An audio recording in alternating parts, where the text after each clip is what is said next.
Showing me shaking my head and my negative nasty feel after that Buffalo game where they all I can tell you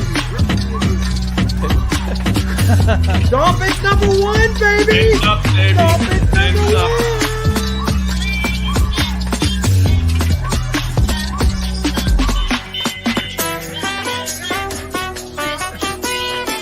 I swear, if a certain quarterback is mentioned in the comments, I got my beers ready.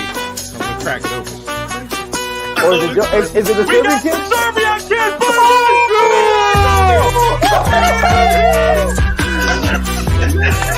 This looks done. Oh my god, it looks fantastic.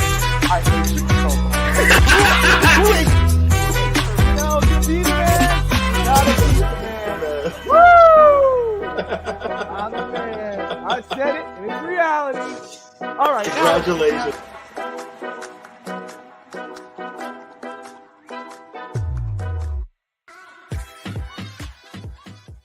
What's good, everyone? We took a break off last week because we had to do a lot of prep for tonight's show. So, ladies and gentlemen, boys and girls, children of all ages, No Holds Barred proudly presents WrestleMania, the preview show right here on the FinTalk Sports Network. And as you guys can see, Alfred and I are joined by an array of panelists today. So I'm going to have them introduce themselves first. Starting with Josh. Go ahead and introduce yourself. Hi, my name's Josh. I like wrestling. No. My name's Josh. You can find me on Twitter, Josh Kimmel OUS. I host a show here of beer and sports and a fantasy show. Too much. I'm here a lot. So I'm here to talk wrestling. Like, this is my night off. Josh has been on our show lots of times. I just love talking wrestling. To me, this is the best. So thanks for having me on, man. Absolutely. Clutch. What's going on, everybody? You can find me on Twitter at Miami Clutch PE. Talk about an array of sports, and you can also catch me on Fast Break on the FinTalk Sports Network. And then, of course, I've got my Jewish brother from another mother, Little Tokyo. What's up, guys? You can find me on Twitter at FinsPause. You can find me on Friday nights on The Clock and Dolphins Draft Talk. You can find me on the Fins Bandwagon on Tuesday nights. You could have catch me on Monday night on East 10th Street Boys. And tonight, you're catching me, huge wrestling fan, huge WWE fan. Cannot wait for WrestleMania. Unbelievable, guys. I don't know about you guys. I have been blowing up Twitter, especially in our little group chat about this show. I am so excited because the fact that we have 5 people on the show tonight and we've got 13 matches to talk about. They asked me, hey, are you going to break it down into 2 episodes? I said no. I said we are doing both nights in 1 episode because that's how I do it. I know Josh is like, God damn it, why didn't I sign up for this shit? All right, out 10-15. I'm kidding. Anyway, what are you guys looking forward to as far as WrestleMania this year? And I'm going to start with Alfred first. Like, what is something that you're excited to see for WrestleMania this weekend? Oh, yeah, you know, I'm just going to go straight to it. I'm excited to see how the Cody Rhodes and Roman Reigns match is going to end up being. I mean, ever since Cody debuted and been on his run before he got injured, it was wondering, they're building up to see is he going to be the next wrestler? Is he going to be the first wrestler in a while to beat Roman Reigns for the title in his little run as champion? So I'm very excited to see that coming this Sunday. And also the second thing I'm excited to see, obviously, is Finn Balor versus Edge in the Hell in a Cell when we discuss that a little bit later on. So those 2 things are my top things I'm excited to see this weekend. Josh, what are you looking forward to? Because I know you're an AEW guy, but you said you're a wrestling guy, but WrestleMania this weekend. I'm looking forward to seeing, seriously, like the Cody match, like you said, because I'd like to see a former EVP of the best company in the world win the world title. And I wanted to see, honestly, in my wildest dreams, I want Cody to win and go like the whole AEW, and he takes it back, and it's a huge story, and it leads into Forbidden Door. I don't know. That'd be all. That's just fantasy booking. But That would be epic. yeah, Hey, I'm hey, just- Evan, is this Dolphins Thirsty guy? Is he your co-host in another No, show? he's the co-host of Real Talk Fins Talk. But because I'm Mr. Positive, and you saw what I posted on, if you guys look what I posted on the chat today, how I'm Mr. Positive, and then I was ripping WrestleMania. Got it. He's going up. I'm the punching bag of the network. I'm the guy who Gotcha. everyone goes after Gotcha. because I'm Mr. Positive. Gotcha. I'm the leader of the bandwagon. Clutch, what are you looking forward to this weekend? I mean, I could just say what all of you guys are saying, the Cody Rhodes match, Roman Reigns. I'm not. But like, if you really, I'm already hyped because I saw how the set for WrestleMania looks like. Did And you? That thing looks incredible. Yeah. Yeah, that I've thing been looks, working on it all week. that thing looks like one of the best sets I've seen in years that WWE has made. So I'm excited to see how it looks visually. I'm excited that they got rid of that stupid red cage. Okay. Oh yeah. I was gonna ask you about that. And I'm excited to one of the best builds to WrestleMania. Agree with me or not, Dominic Mysterio versus Rey Mysterio. It is. We'll talk about it. Don't worry. We will talk about it. Played. Evan, what are you looking forward to this weekend? For me, I since I'm the single contingent Canadian. For me, it has to be the Canadian contingent. When you have Sami Zayn and Kevin Owens out of Montreal, that I think that should be the main event of night one.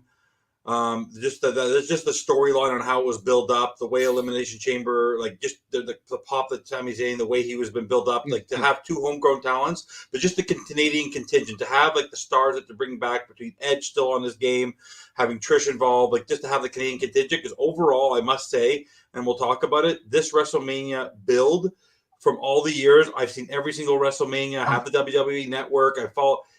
They tried to force a lot of things here, so these matches better be stellar in terms of the athleticism, because the storylines building up for this WrestleMania has been really, really forced. So they've extended storylines way too much. At least the one between Sami Zayn and Kevin Owens and the Usos, that's a story that has been built up for years that we want to see a culmination on. The one with Cody Rhodes, that one has been. If it wasn't for Paul Heyman, the engagement that he had, the connection he was doing with Dusty Rhodes and the history there, and building up the families, it wouldn't be, the hype wouldn't necessarily be there. But a lot of the stuff has been forced. That's the only thing I'm disappointed on. So I really hope the matches really go over the top. So they need to have a big pop. Like they need to have the Sami Zayn Kevin Owens match has to be the main event of night one, without question for me. Without even thinking about it. Yeah, and we're gonna get into later on which matches should be on which nights. And for me, it's what Dolphins Thursday was just talking about with Seth Rollins and Logan Paul. I don't know if I necessarily agree with that comment but Seth Rollins is the type of wrestler that brings guys up. He's an outstanding wrestler. He's an outstanding entertainer, and Logan Paul. I don't know which way that one I'm still kind of stumped on and which way I'm going to predict that match. But Logan Paul is trying to get into the wrestling world. He's done okay. Like the Saudi Arabia Roman Reigns, I think was stupid. And I think that kind of hurt him a little bit. Him jumping in and getting involved with Seth Rollins at the Rumble where it all started, I think was a brilliant move. I hope that was Triple H's call and not his dumb father-in-law. Yes, Vince McMahon, if you were watching this show, I called you dumb. Okay. But I mean, I'm intrigued to see where that one goes. And then John Cena, Austin Theory, which is, I want to see if Cena still has it in the bag or if he's just there for show. Because he's here to show that off. He's here to show that off. Exactly. He's here to show that off. But just to give you guys a point, because I know how much you guys all love and how much Kimball loves ECW, Seth Rollins, to this generation, what he's doing right now is what Chris Jericho did with the WWE for Kevin Owens and for so many years. Like the talent that those guys have, they're able to bring every single person around them up, not just themselves. He's like, that's how I compare him. To me, he's like Chris Jericho 2.0. I agree. And he's hurting himself. He's not hurting himself, but I feel like he loses every pay-per-view though. And how many times can you elevate these guys up without getting yours? I'm like, is he going to lose again? He just lost. He just jobbed to Cody. He just jobbed out to this guy, that guy. Now he's got a job to Logan Paul. I mean, when is he going to get his? It's just annoying, you know? Yeah. I want to see. No. I love Seth. I know Mr. Ryan Taylor did not like Seth Rollins, but I love Yes. Seth Rollins. Yeah. I'm a Seth Rollins fan too, so don't worry. I love me some Seth Rollins. So one thing that I didn't put on the little schedule that I sent out was, and something that Evan just brought up is, what is something that you're kind of disappointed that you didn't see possibly happen this week? And we don't know, but what is something that's like, oh damn, I wish I could have actually seen this match or something like that. And I'll start with Evan first. For me, honestly, more than the matches, I think this is the worst Hall of Fame class I think I've ever seen in my entire Oh life. yeah. You Bingo. basically said what I was about to say. You basically said what I was about to say. Is he a Hall of Famer? Yes. But at the same time, he's going through this massive feud at the exact same time where he doesn't have his family, because we all know it's entertainment. That makes absolutely no sense. The great Madu, who do people really know unless you're truly a deep historian of wrestling? Stacy Keibler, when they did the description that she fought for so many championships, no, she never fought for. If you actually go look at the history, she never was in a championship match in her entire career. She took off her clothes. Yeah, she was eye candy. She was phenomenal at what she did, but she was eye candy, and she was a great manager. Describe her as a manager more than she was a wrestler. She was just a filler. And then you have Andy Kaufman. You have to throw somebody in there, but it's literally like, who's not good? This is one of the saddest things. And I think it may be the whole thing with, I think they tried to get Batista in this year, but I think he has something going on with the movie, so he's not even available. I think the whole Rock thing, I think they really, when they said WrestleMania going Hollywood, I think to get a Batista or a Rock there was truly in their plans, whether it's at the Hall of Fame or whether it's in a main event. And the fact that they couldn't get neither of those two guys really dampened it. And that's honestly the most disappointing thing for me, because I'm a real wrestling historian going back and Keibler gave my eye diabetes. Yes, she did. But all I can say is, for me, that's the most disappointing thing. The Hall of Fame class is really like, it's one of those where it's better you put nobody in than to force people in, like they do in baseball or do other sports. Like, don't force people in. Like, you forced all these people in this year, because you don't have one superstar. Because you know how they do it, where they have everyone come out on WrestleMania, on the WrestleMania night, and they introduce, like, you have Rey Mysterio being that main guy, but you're taking an existing wrestler who's wrestling at WrestleMania in a key match, who's been in there. Like, he honestly didn't. I think he only brought it. I don't think they only chose him this year because they had to settle for him. I don't think he was in the plans originally to be there. But when they found that Batista or The Rock couldn't be part of WrestleMania, they didn't utilize them. Josh, I'll go to you. Josh, I'll go to you next. Yeah, I just want to piggyback on that real quick. Do you think a lot of people wanted to even be involved or have their name attached to this company right now because of the rumors being sold to Saudi Arabia, because of Vince? Probably, yeah. That I bet you Batista's like, no, like that's not. It's not a good look. John Cena was supposed to wrestle. This Austin Theory match was supposed to happen at SummerSlam. Yeah, that's when all this stuff went down, and Cena's like, I'm out. I'm not being a part of this. Yeah. So that's a big part of that. That's why they couldn't get a lot of guys or people or whoever. Notice. How many people are either dead or active wrestlers in the Hall of Fame this year? A lot of them. Yeah. Right. They had no choice. They're dead. They, whatever. But what I'm disappointed in general is I'm disappointed that there wasn't more story going on with the women. I feel like the women got a bad shake this year. The whole Bianca Asuka thing. There is no feud. There is no story. No, it's two faces fighting each other. It's just nothing. And then the other one is, there's a baby face and someone we all hate, and there's a heel and someone we all love. So Rhea and Charlotte. And what's that story? They tried to flip the script though on that one on Monday, which didn't work. Yeah. Well, it's gonna. I think there's gonna be a double turn on that one, but we'll get there. Yeah. But I just wish there was more with the women. And then you got the trios match. Mm-hmm. I mean, Damage Control is dead in my eyes. Yeah. And I like the Trish and Lita idea. I don't like Becky being involved. I wish it was more of a legends versus maybe people of the if you're going to bring in those legends, build some people up and whatever. It's WrestleMania. So that's all. I just wish it wasn't the way it's booked. Alfred? The Hall of Fame one was kind of what I was going to say. Cause I made a tweet the other day. It was saying, is it just me or is the Hall of Fame class this year a little bit underwhelming? And Little Tokyo kind of proved my point. He kind of made the point for me. But I'm going to nitpick and say the Andre Giant Memorial. I think I'm still on the notion it should be on at WrestleMania. I know the past 2 years. It's on SmackDown this year. The week of, and it's on SmackDown this year. I was just like a fan when it first happened. When it was at WrestleMania yearly.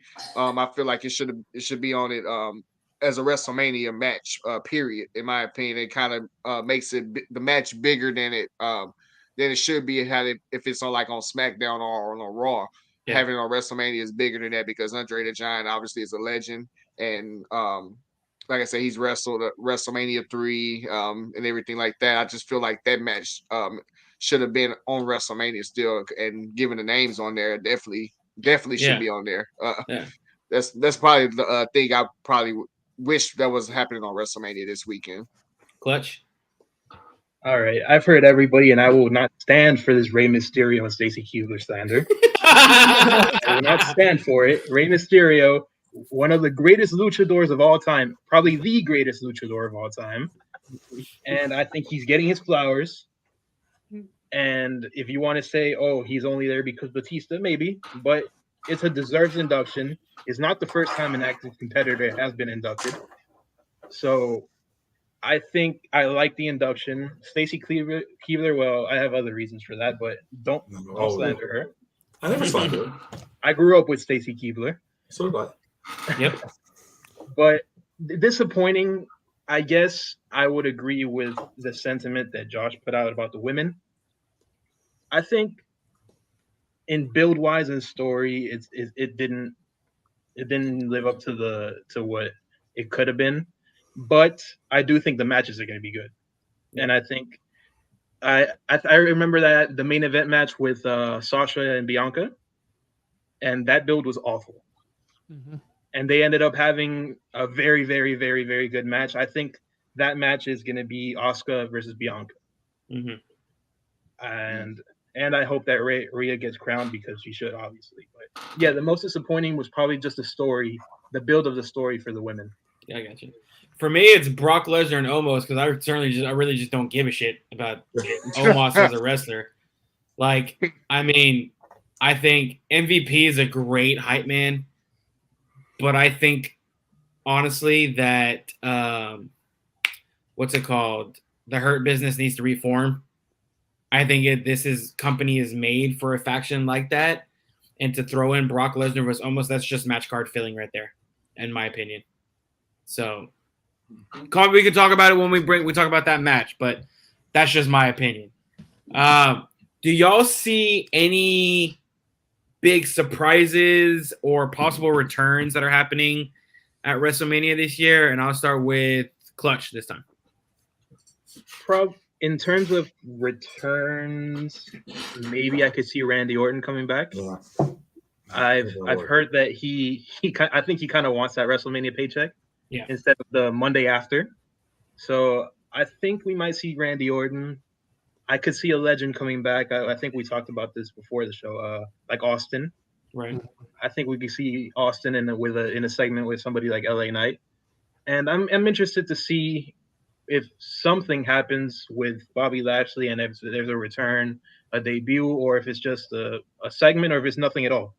Right. So I'll probably those are my two probably, like Randy Orton and maybe Austin. Alfred. I can besides those names, which is very good predictions. I'll say Gangrel probably make a return, and it's due to him coming with Edge. With Edge's and Finn Balor's match with the entry. I think since Demon King is going to return, I think Edge probably have a Brood like entrance. So Gangrel probably gonna be involved, and so I can see that. Other than Orton, I can see Matt Riddle come back. Okay. On WrestleMania. Because I think he's under the suspension and everything, so obviously it's probably be over by this weekend, or if it's close to it. I can see him coming back. Also Big E, coming back from his injury. I can see that, and then also AJ Styles, if I had to make another prediction, those four, in addition to the ones that Clutch already said. Tokyo.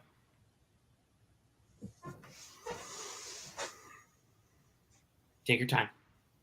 Oh, he stole my line of Randy Orton. The only thing I would like, because I think it would be fun, because the one thing about the main event, which we all know we're going to talk about at the end, if they're going to do family versus family, I wish there would be a way for Tony Khan, because I know he's sort of tied to AEW also.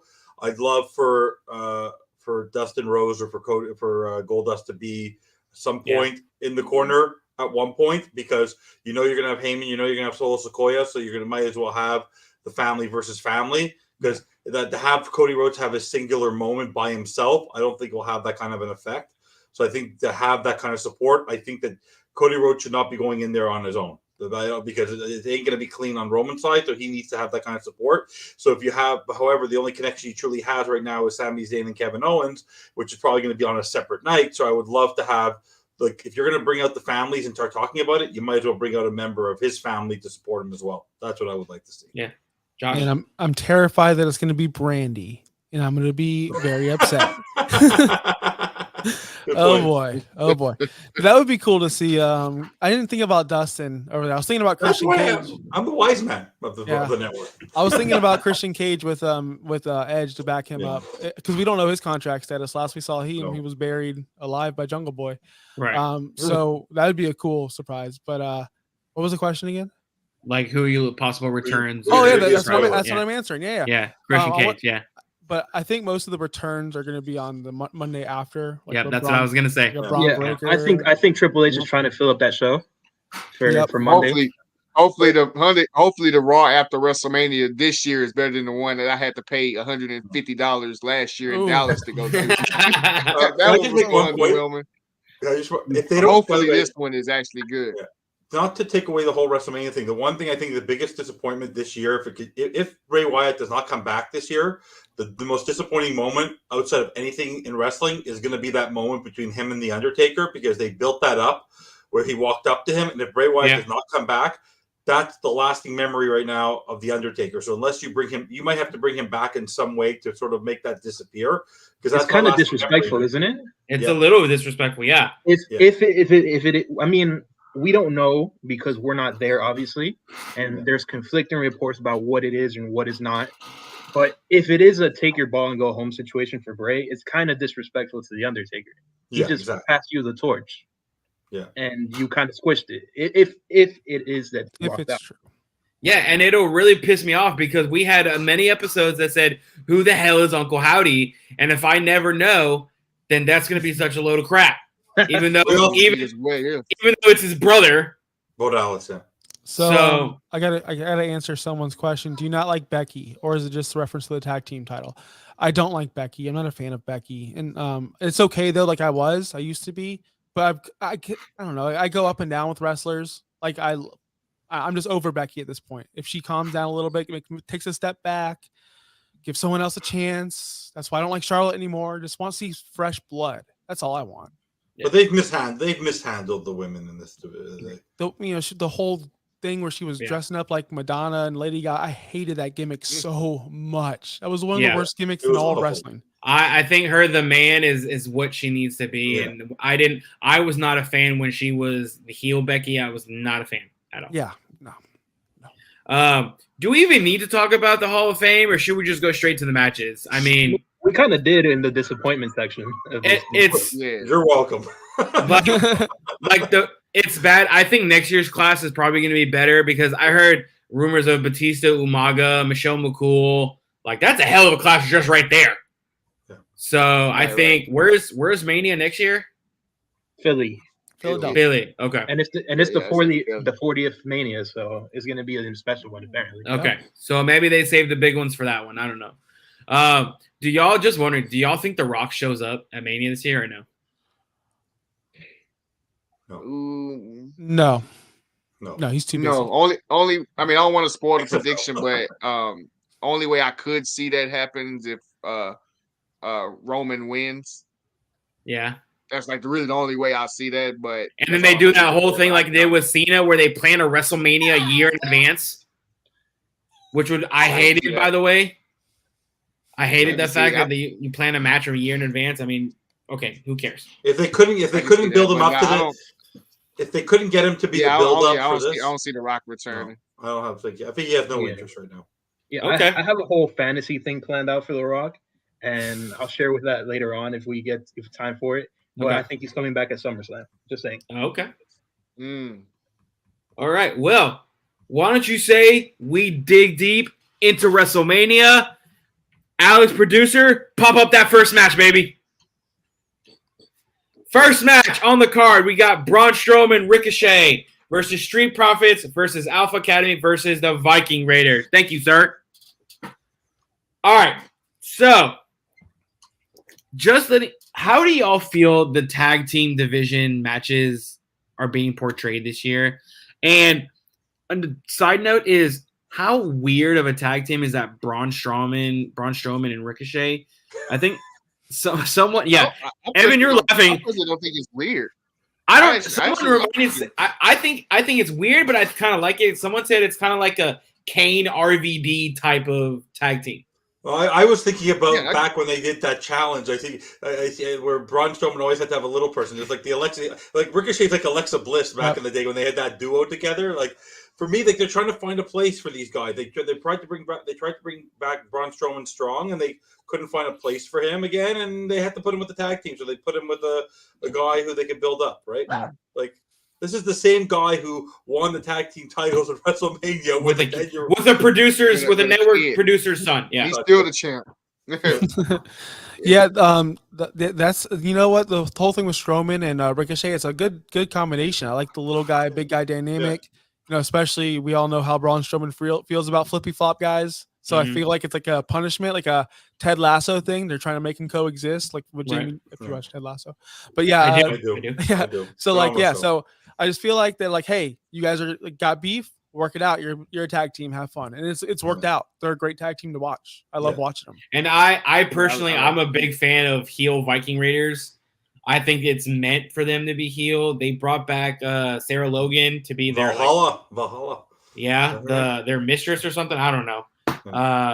But I love heel Viking Raiders. I think their whole gimmick of like them or one of them being like a ladies' man, I was like, okay, come on now. Like y'all are just comic relief now. You're wrestlers, all right? Be wrestlers, and they came back strong, kicked ass, and I love that. So I don't know, Clutch, what do you think? I like for this match in general, I think it's probably going to be a underlooked match. People are going to be like, no, it's just a match they put together to get people on the show. But if you look really closer, you got Montez Ford, Chad Gable, and Ricochet in the same match. So I think it has a potential to be a banger. Yeah. But in general, in terms of the tag teams, I really like the Ball brothers, the Braun and Ricochet. Yeah. And yeah, like you said, the Viking Raiders I think they were a really good team in NXT. They got brought up, and Vince was there at the time and kind of screwed them up. But I think they still got potential to be a good tag team. And I think the way things are going, I think Triple H is trying to portray the tag teams more when this after WrestleMania. So hopefully this is just a starting point for more tag team matches and better tag team action. Yeah, Alfred, what do you think? Like I said, I like the team of Strowman and Ricochet as the power of Strowman and then the speed and everything of Ricochet. It kind of goes well in hand together. I like his that they threw that tag team together, and like Clutch was saying, like Triple H is trying to implement the tag team division more, and it's like you need like a lot more tag teams to compete. So that's a good choice, whoever decided to put them together. Yeah. And as far as the match is concerned, I think it's going to be like I said, there's going to be a lot of high flying moves, and with the power of like I said, Strowman and the Viking Raiders, even with Otis, you can like I said, you tie all those in together, and like Clutch said, it has the potential to be a very good match. Initially, I wasn't a fan of this 4-way match, but doing a little bit more thinking about it, it's like it actually might be a pretty damn good match. So that's what I feel about Braun Strowman and Ricochet. All right, so let's go into some predictions right now. So I want you to say if it's going to be Saturday or Sunday match, and then state who's going to win. So Alfred, you go first. Okay. I think since it's already 2 women's matches on night 1, I think the women's Fatal 4 match is going to be on Sunday. So I think this match is going to be on Saturday. Okay. So it's already 6 6 matches already on Saturday. I think this will probably be the 7th match there on Saturday. And if I had to make a prediction, I'm going with Street Profits. In part of, I feel like their ceiling out of all these 4 tag teams is still higher. It's still the highest out of all 4 of the tag teams to actually do damage in the tag team division. I know we talk about Montez Ford being a singles competitor eventually down the line, everything, but I think for the time being, they're going to keep them as a tag team. And if whoever wins this match, going to have be the number 1 contender for the tag team champions. Whoever wins that match, tag team championship. So I think those two, their ceiling out of these tag teams is higher. So that's why I'm picking Street Profits. All right, Evan. Bald Brothers. Braun Simple as Strowman. that. Bro, yeah, Braun Strowman and Ricochet. I think they're the only ones going on that trajectory, and I believe that by SummerSlam, if they're smart, they're going to split up. They're just trying to figure out what to do with Angelo Dawkins because they've been trying to split Montez Ford to be a competitor. They tried him out. Like no one. The only member that what he did at Elimination Chamber with that flip, like the talent he has as singles competitor. It's sort of like, you know what it sort of reminds me of, even though it's a different size, different feel. It reminds me of sort of the Rockers feel, where at one point Marty Jannetty was holding back Shawn Michaels. Right now, Angelo Dawkins is holding back Montez Ford. Right. So trust me, even though it's all scripted, Montez Ford knows he's following in Bianca. He has to look in the shadow of Bianca. He wants to have his title. He wants to sort of have that Seth Rollins Becky kind of feel at one point. So I have a feeling it's definitely going to be the Ball brothers for sure. Before Clutch and Josh give theirs and then mine, have there already been stated which matches are on which night? Did I miss that? Because I haven't seen it. Only some. They already announced 6 of the matches on night 1. Which is what? They only formally announced 1 match on night 2. Okay, which of the 6 matches are on night 1 so I don't look like an idiot? Me too. So Austin Theory and Cena, that's going to start off night 1. Okay. And then they got Seth Rollins and Logan Paul is another match on night 1. Trish Stratus leading Becky versus Damage Control. Okay. Brock Lesnar versus Omos, and Bianca Belair versus Asuka, and Charlotte Flair versus Rhea Ripley. So those they're doing both women's titles matches on the same night. Yeah, they're tag team matches on the same night. I'm shocked they're going to do Zayn and Owens in the same night as the Roman. I bet you that opens the show Sunday night. I bet you that opens the show Sunday night. It is, yeah. Because if they lose, and then now Roman's in shambles in his locker room, that's the whole story of the night. Like, you lost your title. Exactly. Yep. I called it like a few weeks ago. Yeah, I hope that actually do happen. Yeah. Okay. I'm glad you mentioned that, Josh. Yeah, but like I said, so far it's already 6 of them. Okay. 6 matches have been announced for night 1 so far. All right, Josh, go ahead and give your prediction for this tag team match. Just like Evan said, I don't see the Street Profits. That's too many times. How many times can they? It's getting tired. We need to see a split. So I'm going the Bald Brothers. They're new. They're fresh. I mean, Otis is doing his thing with the male model thing. I don't even know the other team, to be completely honest with you guys. This was so thrown together. Oh, Viking Raiders, yeah. You guys are fans of them. I'm not. They're just another tag team to me. The Bald Brothers are the most fun because I'm looking at a matchup. If you're going to go against Kevin Owens and Sami Zayn, give me the Bald Brothers. I feel like that would be a great match if that's what they're doing. Right. Clutch? Probably going with the Bald Brothers too, just because if we're talking trajectory, right, and the only team looking to be going on the upward trajectory is the Bald Brothers. You have Gable and Otis, by the way, great stuff. Yeah. Doing whatever they're doing. The Viking Raiders are there right now. They need to get some more credibility before challenging for a title. And the Street Profits, I'm not a fan of breaking them up necessarily, but going separate directions mutually in a way. Like, I don't know how they would do it, but I don't think you need the traditional I'm gonna turn on you thing to happen with the Street Profits. But yeah, I don't think they're gonna win the match. I think Montez Ford is gonna have great moments. I think Angelo Dawkins is gonna have great moments too. Yeah, because he's been a lot better lately as well. But he's still not Montez Ford, obviously. Yeah. But yeah, I'll go with the Bald Brothers.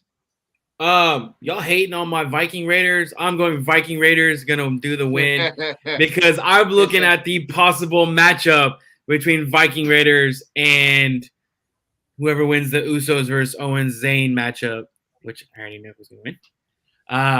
So I'm looking at that possible rivalry because I think the Viking Raiders, their heel persona is going up. Normally, I'm wrong on this show, so I guarantee you I'm wrong on this pick. But if it's not Viking Raiders, I also go Braun Strowman, Ricochet. But Viking Raiders is my choice. All right, next matchup. Pull it up.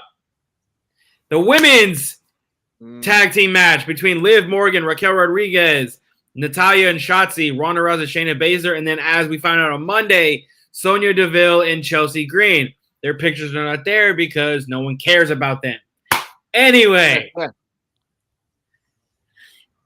I'll start with Clutch this time. Who do you think is going to win this match? Okay, I think we need to start respecting Chelsea Green a little bit. I care about Chelsea Green.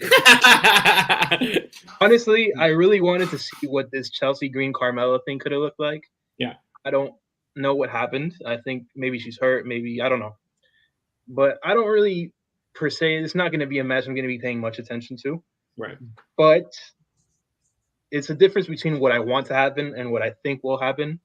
I want Liv Morgan to get the win with Raquel Rodriguez. I think Triple H really likes Raquel Rodriguez. I think eventually she's gonna go on an upward trajectory, and I think just Liv Morgan's been doing a lot for WWE in the women's division when nobody else was, and she deserves a win at WrestleMania. But I think it's gonna be Shayna Baszler and Ronda Rousey that are gonna win the match. Okay. Alfred. I was gonna make that prediction as well, but I'm gonna change it up. Actually, this match, I'm going to. I ain't even gonna. I'm going to the bathroom for this match. I'm sorry. I'm joking, but hold on, Alfred. Josh, you want to respond to your co-host real quick? No, he's a fraud. That's all. Wow. But nah, if I made a prediction on this match, I'm gonna have to go. I'm gonna go Ronda Rousey and Shayna Baszler. I think as far as Clutch was saying, Triple H might be high on Raquel Rodriguez and everything like that. Initially, I was choosing them to win, Liv Morgan and Raquel Rodriguez, but I feel like Ronda and Shayna can do more damage because later on when I make my prediction for the women's championship, you'll see why I'm going to choose them to win the match. So I just choose Ronda Rousey and Shayna for basically what I'm about to say later on when we preview the women's tag title match. Josh? Yeah, it's an easy one for me. Ronda and Shayna, they have to win. I think Chelsea Green. I love Chelsea Green, so I do respect her. Clutch. Yes. I wish they put her in a decent role, seriously, because when she can go, she can go. I don't understand why they're doing this with her right now, but we'll see. I have high hopes for her, but I do think she was put in this match to get tapped out. Because right now that's the way they see her. So Shayna or Ronda will tap her out and they're going to win. They're going to be dominant. I think they're going to be the ones that win the tag team titles from Becky and them. I think that Triple H loves them, or at least Shayna. So that's what Tokyo. I agree. It's going to be they brought Ronda Rousey. They're not going to have her lose at WrestleMania. I think the match is going to be the stars of the match are going to be Raquel and Liv. But in the end, they didn't even have to qualify for this match if you really think about it. Ronda Rousey, like she just earned it, right? Like just because she's Ronda Rousey. Now she's probably going to have the most botches in the match. Yes, more than Chelsea Green. Yes, but in the end, she's going to basically tap someone out, and in the end, they're going to pick up the win. So that's just what it is. I think there's going to be a little. People seem to forget. I think there's going to be a lot of like stand downs between Liv Morgan and Ronda Rousey and Raquel Rodriguez and Ronda Rousey. But in the end, Ronda Rousey will be the one standing tall. Not gonna lie, I might take a bathroom break during this match. I might. But as much shit that I gave Chelsea Green and Sonya Deville, I'm picking them to win. Not a chance. Because I think, I mean, obviously, you know what? I'm playing devil's advocate. Okay? Because the more I read up on Chelsea Green, the more I see what kind of superstar she can be. And I didn't like her whole, like, bugging Adam Pearce. That annoyed the hell out of me. But I think her, and I was with Clutch in the fact that her teaming with Carmella, I was down for that right there. I said if those two were in this match together, I was picking them two to win. So Sonya and Chelsea are my pick. but I think it's gonna be Ronda and Shayna, even though Ronda will mess up every single move she tries to make. Okay, next matchup, please, sir. All right, Oh yeah. here we go. Here's a big one. Demon. Edge versus Finn Balor in Hell in a Cell match, not a pay-per-view, a stipulation. I think we can all agree that this is a stipulation, not a pay-per-view. I think they're finally going to be branching away from the Hell in a Cell pay-per-view. I hope to God they do. Josh, I'll start with you. Yeah, I'm excited for this match. I love Edge. Huge Edge fan. Huge. Yeah. One of my top 5 of all time. I'm excited to see the entrance because we all know it's going to happen. The Brood entrance. I'm excited to see the Demon. We haven't seen the Demon in a while. The Demon's a mainly babyface character, so I'm curious. We're all going to be cheering for the Demon, and it's weird. We're not supposed to, so it's going to be fun cheering for the heel. I hope they go outside the cage. And Clutch confirmed that it's not red, the Hell in a Cell. Yeah, they showed a picture already. It's not red. Okay, I haven't seen it. Thankfully, I was playing WWE 2K23 today, and I was playing a Hell in a Cell match, and it was the old school one. I'm like, man, I miss this because this looks real. This looks like a legit cage. I'm just excited for the interference, and man, I hope they all get involved because I don't see Damian Priest anywhere on this card. He needs to be seen. He carried the Raw for a while, and I hope that Finn Balor gets the win in this one. He needs it more than Edge. Edge knows that. Edge, the reason why they're in that group is because Edge put him there. And he even said it on Raw or whatever that, hey, my job was to get you guys over pretty much. And he did that. So hopefully it's the final match and Finn Balor gets the win. And Judgment Day is strong. Okay, you go Finn Balor. Okay. Clutch. I think this match is already a 5-star match before the bell even rings just because of the visuals, right? Mm-hmm. You got the Brood. Honestly, I'm a little bittersweet on Edge being a Brood and the Brood entrance because I kind of wanted him to be played into the ring by Alter Bridge, is it? Or is it Metalingus? Alter Bridge, yeah. I wanted him to be played to the ring by Alter Bridge. Oh. But I think it's a very good consolation price to get a Brood entrance, maybe with some return. I know Alfred mentioned Gangrel. Mm-hmm. And we can always hope for there to be a one-time deal with Tony Khan and Christian Cage. Oh, that'd be awesome. That'd be really awesome. It would be awesome. I think Finn Balor is not only going to win, but I think he needs to win. And I think if he wins and beats Edge inside Hell in a Cell at WrestleMania, if Cody Rhodes wins the championship, I think you could catapult Finn into a world championship match. Mm-hmm. So I think Finn needs it, and I think it benefits everybody long term. I agree. Yep. Alfred. It's like I said earlier in the show, this match I am definitely looking forward to this match other than Cody and Roman. Like I said, and then I said in my prediction, I think Gangrel is going to have something to do with Edge's entrance. So obviously he's going to be somewhat involved in the match. And like Josh said, Damian Pierce is nowhere to be found on the show so far. So I feel like he's going to be involved in the match. I think this match has the potential to be a 5-star match if it's delivered right because the Demon Finn Balor he puts on very good matches. And then Edge, he's gonna put on a great match as well. When I'm making my prediction, I'm gonna say the Demon as well. As much as I love Finn Balor and I love Edge, I'm gonna say the Demon. He needs to win more than Edge does. So it'll be huge for his WWE career. And like Clutch said, actually he's basically. Throughout this whole show, he's basically saying things I would be saying. So great minds think alike. I think it will probably if he were to win this match, it'll elevate his career more. I wouldn't be shocked if Edge wins the match personally. Mm-hmm. This win, Balor needs this win more. And that needs to be the outcome of the match. So I'm gonna go Demon Finn Balor.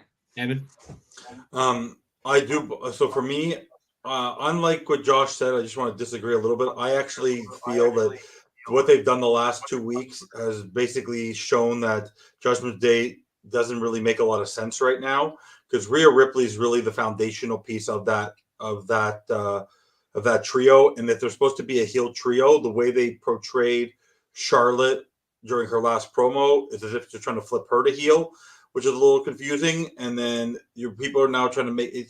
Everyone's cheering for Rhea in that sense right now. Damian Priest is there more for the muscle, and I don't understand Finn Balor as a talent. He's phenomenal, but just his engagement, trying to act like the leader of the Judgment Day, does not sit well with me. I don't know what it is. I just think he's a phenomenal wrestling talent, similar to AJ Styles, similar to that sense. But I don't think he has the leadership skills of an AJ Styles, the way he did it with the Bullet Club. So for me, I do think that if Edge wins, he wins clean. If Balor wins with interference. Like, that's just how I think. In the end, I think it'll be interference because I do believe that nothing will affect Edge as a Hall of Famer if he loses this match. Right. But I just feel like there's something weirdly about the Judgment Day right now, where even if you look at the last month, they haven't come out together. It's a little disjointed. The way they waited to the last minute with the match between Dominic and Ray, but then now they're sort of making that like babyface redemption revenge story. Like, that's what they sort of screwed up with. Like, for me, if you wanted to make Rhea Ripley or make this like the whole heel thing really push, she's facing the wrong champion at WrestleMania. So like for me, that's where I think it's a little messed up. Like if the promo, like honestly, what turned me on the Judgment Day and the whole thing going on with even with this match was how they portrayed Charlotte heading into WrestleMania, because now they're sort of flipping the script there a little bit, which created a lot of confusion. I mean, Rhea was. I mean, we could all agree. Maybe we can't agree that Rhea was supposed to be wrestling Bianca here, but Charlotte wanted that main event. Charlotte wanted that main event, so she did what she had to do to get Rhea. And that makes no sense.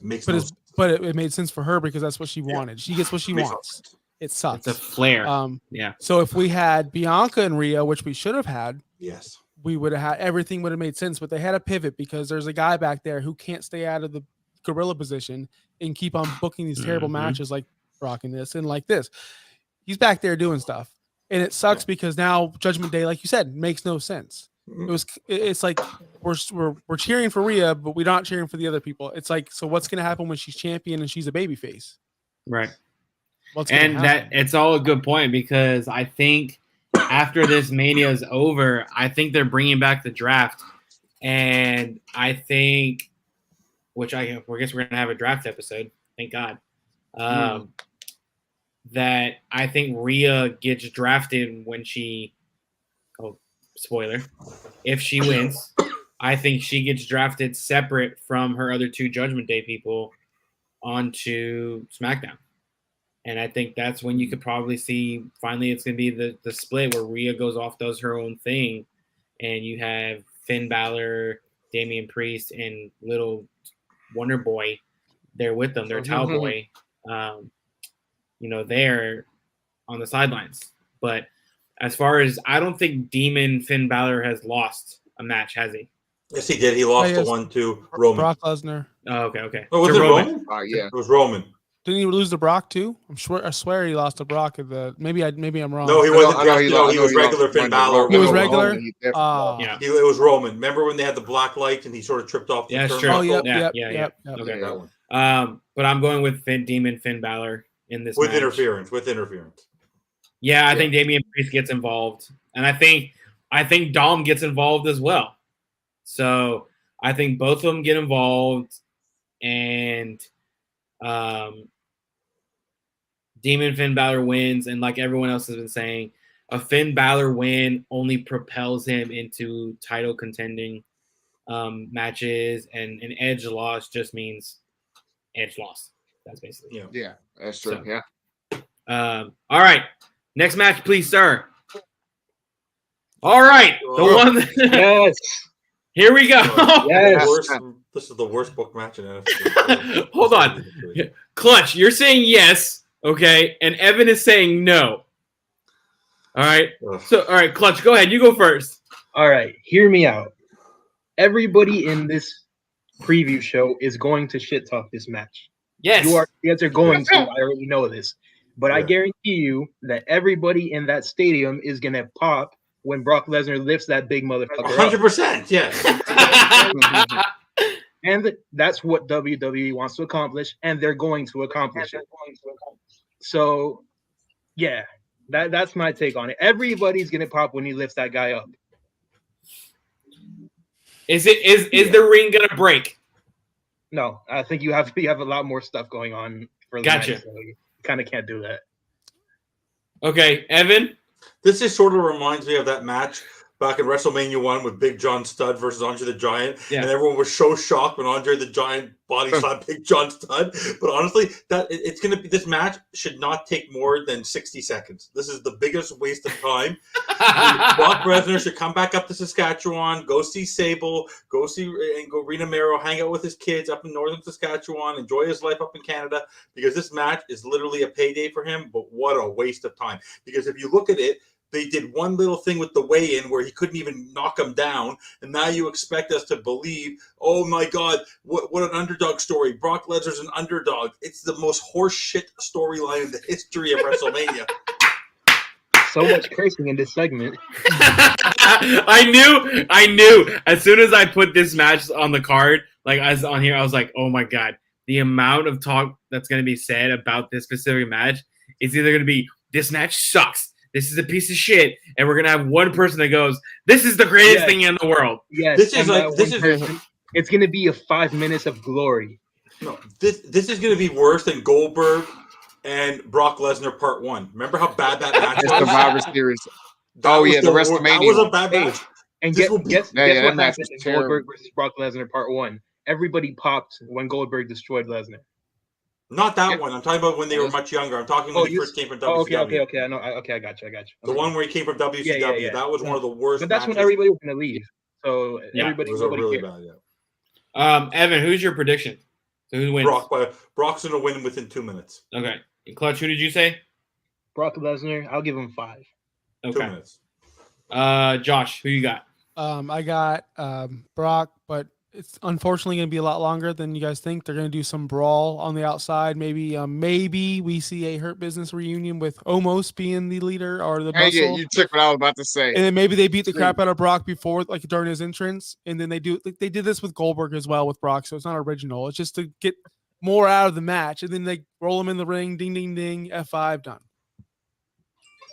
Alfred? I'm about to pull a shocker on all y'all. I got almost winning. Oh my God.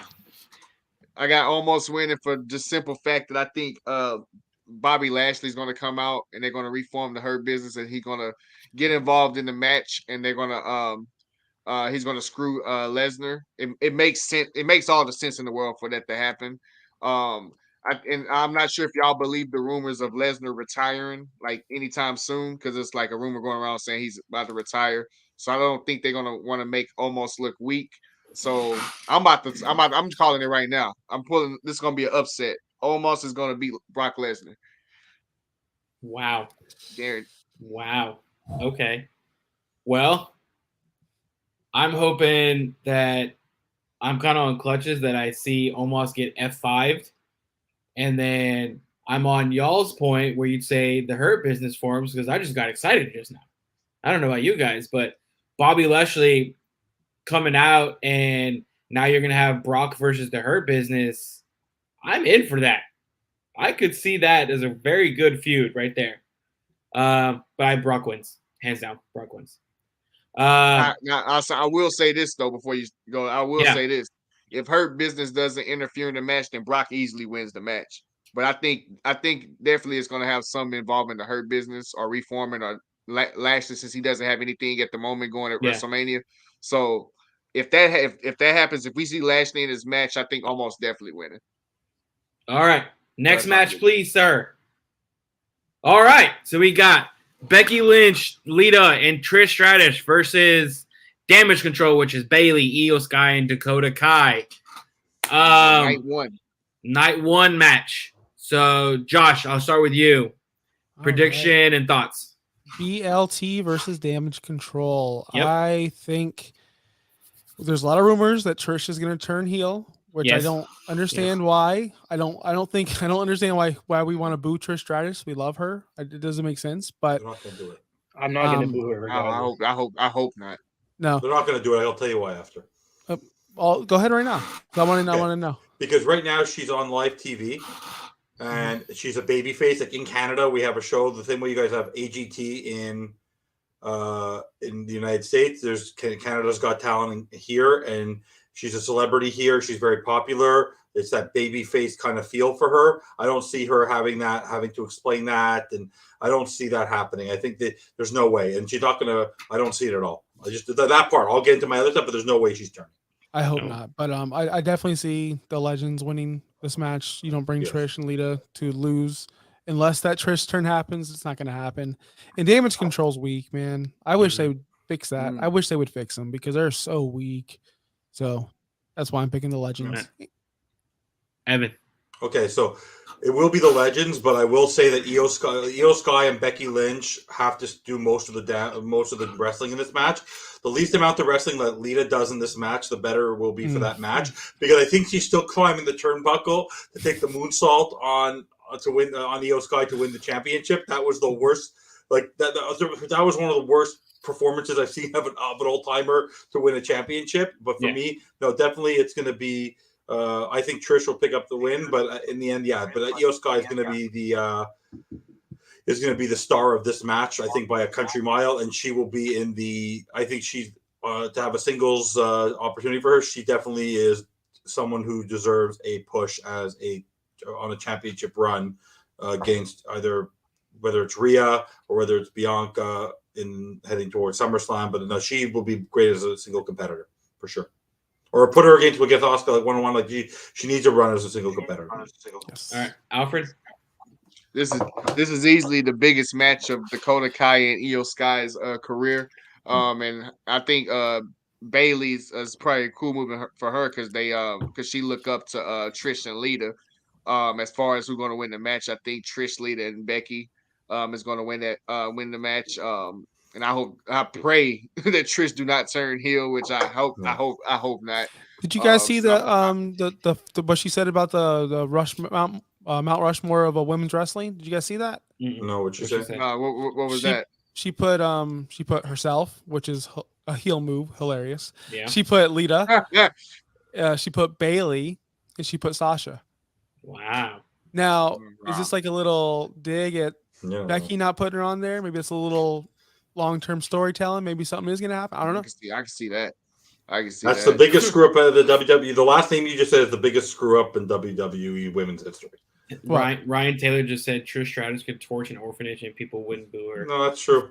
You have no idea, like the love, like she can do no wrong and can't up here. Like we love our wrestlers up here. Like, no, I'm just saying up here, she's a superstar. Like she's a superstar. Clutch. Right. I guess we're going clean sweep. I got the Legends and Becky winning. I think it puts the final dagger in Damage Control.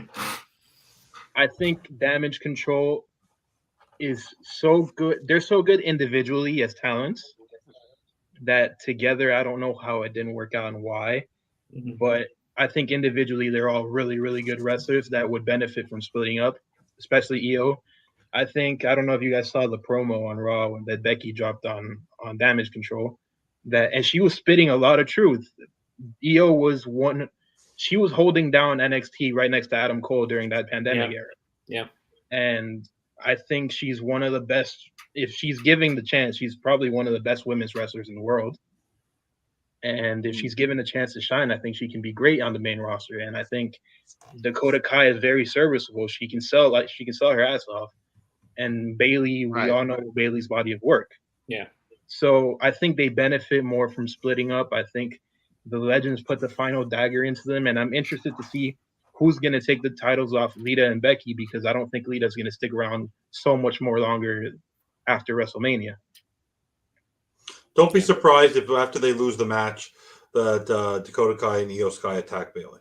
And then the Legends end up helping Bailey. That's what I was gonna say. Is that as soon as Becky and the Legends win, that Dakota and Io turn on Bailey, and they go at each other. And I think what happens is when Trish tries to hit one of them accidentally, or when Becky accidentally will hit Trish in the face. And I'm calling it right now. It's going to be Trish versus Becky at SummerSlam.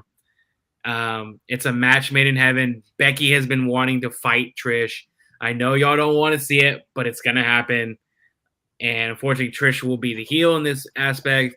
But she's gonna be the heel so far. Like they tried to make Lita kind of like that versus Becky, but I think it's gonna be Trish versus Becky at SummerSlam.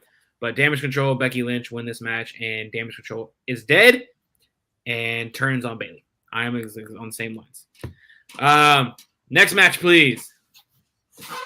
Okay. Oh. We've got the kickoff match of WrestleMania Hollywood in Austin Pretty Boy Theory versus John 98-year-old man Cena. All right. Alfred, you want to take this one first?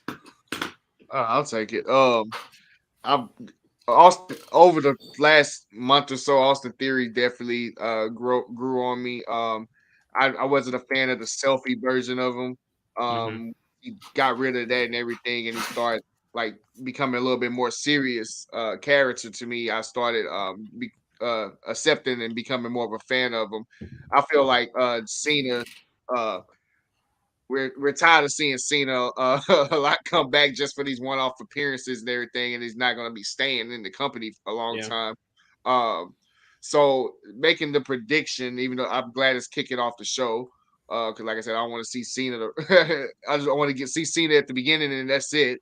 If I have to choose a match, I think it's going to be Cena. Cena's going to lose the match. And I'm going to say Theory is going to retain the match, but I think he's going to cheat the win. He's not going to beat Cena clean, obviously. I think he's going to just find some way. I'm not sure what way it is going to be. He's going to find some way to beat Cena by cheating to start off the show. I don't think Cena winning the U.S. title does anything for his career. Nope. I don't think it does anything going forward as well for the fans' perspective as well. So that's why I think Theory is going to retain the title. Evan? Austin Theory is a great talent. Similar to what I said about Balor. What I think he was a Vic McMahon. I think he's still around because of how McMahon set him up last year. But the one thing I didn't like about him was if you guys watched the press conference at the end of Elimination Chamber, everyone sort of came out of character except for him. Like he just comes off as a genuine prick, so I really don't like him, to be honest with you. But no, what I would like to see is Cena win, do an open challenge on Monday night, and then lose the title again. I could see him winning and then losing it on Monday night. You stole my thunder, man. I was about to say that. Kimmel, I love you. I watch all your shows. You're phenomenal. We're symbiotic, you and me. Yes. You're my hockey buddy. Are you going to be my hockey podcast buddy when we start a hockey show? I can't watch that much hockey, man. Look behind you. Look behind you. Yeah. Oh, I know. I go to 10 games a year, and I watch them every. Whatever. Will you take Drew back for me, please? No, that was fun. No, but who could answer the open challenge? I'm hoping, and I don't think it's gonna happen. I think I know where you're going with this. Braun Breaker call up, answers the challenge, and wins the U.S. title right from Cena, like Kevin Owens did. Yeah. Boom, stars made. Yeah. Like why not? Why not do something like that? But I do think Theory is gonna win. I think he's gonna cheat, low blow, whatever it may be. Yeah. But that would be the funner story. That's how you use Cena, and that's how you propel that U.S. title. Put it on Cena. He promoted 9 o'clock hour. He's doing the open challenge. Boom, Braun Breaker. Imagine that pop. That would be phenomenal. Clutch. We almost got on the same page. Almost. Okay, almost. Almost. I think Cena wins. And I think he does have an open challenge. But we're disagreeing on the person that's responding to that open challenge. And you're going to love me for this, Josh. Oh, I think I know where you're going. And he's going to say exactly what I was about to say. A little switchblade? Yep, right there. And I think Cena can make Switchblade a genuine threat in WWE the same way he made AJ Styles one. So I'm on the same part as Clutch. Cena wins the title. And if Cena doesn't win, if Theory wins by like some kind of cheating, I think they fight again at SummerSlam. But I think Cena wins the title and Jay White comes out and takes it right off of him, and we see Jay White as a WWE superstar. I have 2 different booking scenarios for Jay White, and I really think if you guys want me to tell you, I'll tell you now, or I'll tell you later. I think it's going to be the John Cena thing, or AJ Styles returns with the club on Monday, and the club turns on him, new leader, Jay White. Okay. And then it sets up like AJ Styles, Jay White, which is going to be phenomenal. Yeah. I like that. I like this idea as well. If we want to talk Jay White stuff in Bullet Club, why doesn't I know you guys? I don't know if you guys like the Judgment Day, but why not team up with Balor and help him beat Edge? Ooh. I'm just saying, maybe. I don't know. That was what I was thinking, Clutch. I didn't, that's what I was really thinking. Do you think Jay White's going to WWE, Josh? I do. Okay. Unfortunately, I do. I think so too, and I don't think it's unfortunate. I think he's going to surprise a lot of people. I think a lot of people are about to jump ship over to WWE from the other side if a certain person returns to television. And we all know that Omega's contract's about to run out, so are the Bucks. So I do think I could see Jay White and I could see other people going over because Cody's success. So I think that's why Omega's getting these big matches lately. I think they're kind of trying to get him to stay with Jeff Cobb and last week Hijo del Vikingo. Yep. Josh, who are you talking about coming back? What do you mean? You said if someone comes back. Oh, I'm talking about if Jay White. Okay. Who comes back? Yeah, like if he, because Cody came back and we're all everyone's seeing like, oh wow, it's different over there. Look how they're treating Cody. Because every time WWE brings an outsider in, they treat him like crap for a little bit, and he has to earn his way. Look at Sting, his first match ever in the WWE, he freaking lost. They don't treat the outsiders very well over there. So to see them treat Cody well, go, oh wow, maybe I'll go over there. Maybe Jay White can go. Maybe these guys that wouldn't go over there in the past are now coming over. So it is fortunate. When I mean unfortunate, because I'd like to see him with his friends over there in AEW, and I'll watch them more. So it's unfortunate for me, but it's fortunate for the whole world because now they get to see who he is. Oh hell, his friends might join him. That's what I'm saying. That's what hopefully his friends join him. That'd be awesome. Okay. All right. Next match, please. What we got? Oh, triple threat match for the Intercontinental Championship. Drew McIntyre versus Gunther versus Sheamus. And I'm going to start this one off. Okay. And I'm calling, and I said that 2023 is the year of Drew McIntyre, and I don't think Drew McIntyre is going to win. As much as I want Drew McIntyre to win, I think Gunther is going to retain because Gunther is that guy. He is so good. I had no idea why Vince didn't want to release him. Gunther is going to retain, and then Gunther is going to fight. Shit, I don't know. Anyone. Gunther versus anybody is outstanding. So my call right now is Gunther retains the title at Mania. I'll do Josh next.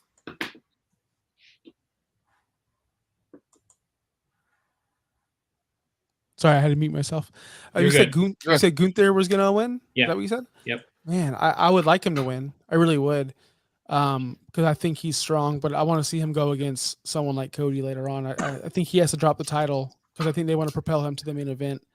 I do think this is Sheamus's shining moment. This is his one title away from the Grand Slam or whatever they call it over there. Mm-hmm.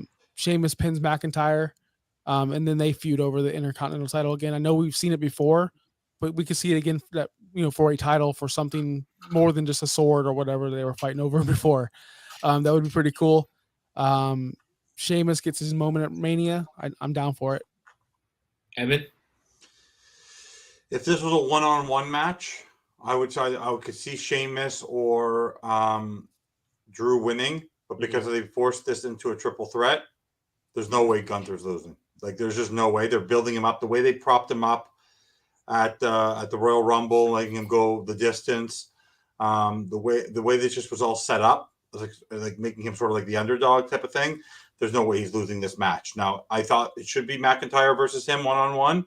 I think they just had to find a place for for Sheamus, and I think they're also talking about like the fact I think the Brawling Brutes are sort of going to separate a little bit because I think they're going to change away Butch back to Pete Dunne. I think they've been Thank talking about that God. post WrestleMania because that Butch character does not make any sense to me at all.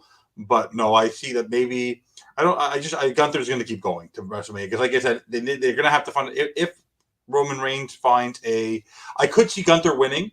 And then at the next pay-per-view, losing it to maybe McIntyre, and then he goes on to feud because they're going to have to find someone for Cody if Cody wins. When we'll talk about that later, if he wins to feud with, and Gunther obviously not going to feud with Roman Reigns, so like it's just never going to happen. So, But do you really want Gunther to take a pinfall before he goes for the title? Because I think they added McIntyre in this match to take. But that happens a lot, right? Like people have lost intercontinental titles or U.S. titles, and then they go on to win something else because they're big enough stars that they're able to prop themselves up. All right. Yeah. All right, But Alfred, he wouldn't win the other match clean. Like it would be like one of those moments where it was such a great match, and then he lost by like where he shakes hands with that guy because it was such a great match. Right. Sort of like the Clash of the Castle kind of thing between him and McIntyre. Type of thing. Yeah. So I think this match is going to be a slugfest. I think I can think all 3 men is going to beat the living hell out of each other. They're going to be red. They're going to be red as Alice's face on the screen. Yes. It's going to be a carnage in this match. You honestly can make a case for all 3 people winning this match. That's how high I'm on all 3 of the wrestlers. I know Triple H and them, they're high on Gunther and everything. Initially what I was going to say was Gunther was going to win, but I had switched my prediction earlier today, and it's basically the same reason what Josh was saying. I think Sheamus is going to win. He's going to pin Drew, but Sheamus winning the Intercontinental Championship is like a just another thing off his bucket list, in my opinion. And like Josh was saying, makes him like a Triple Crown winner or close to it. So I think Sheamus is going to win the match, and then when Gunther loses, but despite not being pinned, he's going to be elevated to the main event scene. Because, like I said, I want to see him feud with Brock Lesnar going forward. That's something I really want to see. And then the Cody situation when I don't want to spoil everything, but the Cody situation, if Cody were to win the championship, that could be another feud for him as well. So I expect big things for Gunther, but I think Sheamus is going to win the match. Clutch? I don't care who wins. I would just want everybody to have fun. I I just want everybody to beat the hell out of each other. But seriously, I think I'm leaning towards Gunther. And I think he's going to break the Honky Tonk Match record for the Intercontinental title. I think they're going to give him every accolade under the sun, not called a WWE Championship this year. I think he can be King of the Ring. I think he can do all these things. And then you're going to reach a point. He might be there now, but you're going to reach a point where he outgrows that title and just catapults as a serious, like, final boss level threat to whoever's holding a championship, the world championship next year. By next year, I mean the second half of the year. I mean, like, after SummerSlam. Yeah. All right. Next match, please, sir. Oh, yay! Here we go. Rey Mysterio versus his son, Dominic Mysterio. Okay. All right. You can go ahead and bring the screen down. Who has a strong opinion on this match? Raise your hand. Like, strong as in what? Like, as in you're excited for this match to happen. You're excited. Oh, me. Oh. Yeah. Are you kidding me? This is one of the biggest builds. Okay. It just me and Alfred are like, no. What? All right. It's just to me. I think the fact that when the pop from the crowd when Ray finally punched his son was outstanding on SmackDown. Because it was coming. It was coming. The only thing that I'm not happy about, and I'm wondering why they're not doing it, is this a Ray Dominic like career type match? Like, if you lose, is your career over and all that stuff? I'm wondering if they're saving that for later. But I don't know. I'll start with Clutch this time on this match. Go ahead. Yeah, I don't. It's probably it's not going to be anything career or anything because I think Ray just said in an interview like yesterday that he wasn't retiring. I think he said his retirement date's like he wants to be at like 50. Yeah. So I don't think he's retiring anytime soon. I think it's going to be an interesting match that everybody wants it to be one-on-one, normal, straight up, let him fight and let Ray put Dom over in a way. But I think it's been an amazing build, first of all. I think Dom has done a surprisingly good job as a heel. And I think there's going to be some stuff. Damian Priest is not going to be involved in the Hell in a Cell. I think he's going to be involved in this match. And there just happens to be a pay-per-view after WrestleMania in Puerto Rico in Backlash. I think maybe Damian Priest, Dom beat down Ray, and out you get Bad Bunny. Ah. Tag team match at Backlash. Okay. So what's your prediction? I think Dom wins by Damian Priest interference. Post-match beatdown. Bad Bunny comes out. Bad Bunny. But I do have to commend. I said this at the beginning of the show, kind of kidding, but not really. I think this is probably the second or third best build for all of WrestleMania. Okay. Yeah, Josh? I agree. This has got to be one of the top 3 builds in for the card. Last year at this time, we were comparing. Well, I was comparing Hook to Dominic. And I'm like, wow, Dominic has all this resources. He has the performance center. He's got this, he's got that, and he's just not getting over. He's not improving. He's not doing anything. He's just stagnant. I remember I gave him the award of the worst wrestler on the biggest channel changer wrestler. Like when he's on TV, change his channel. But night and day, he's now one of the biggest draws, one of the biggest heels, one of my favorite parts of the show. I think Dominic's phenomenal. I think everything they're doing right now is phenomenal. I think it's one of the like YouTube. When I go to YouTube and I don't watch Raw, first thing I look for, Dominic, what happened? What happened? I want to see what happened. I think Dominic wins. I like Clutch's idea. I think that's great. That's a great place for Priest. I didn't think about it myself. Yeah, Dominic wins. He has to go over here. He has to. And then set up that match. That's perfect. That's Clutch. That was great. Yeah.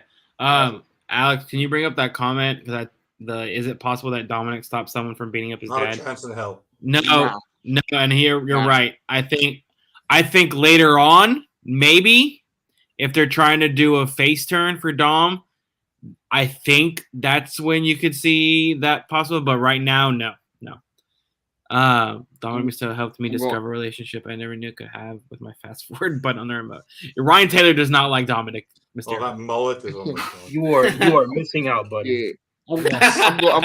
I'm going Dominique as well.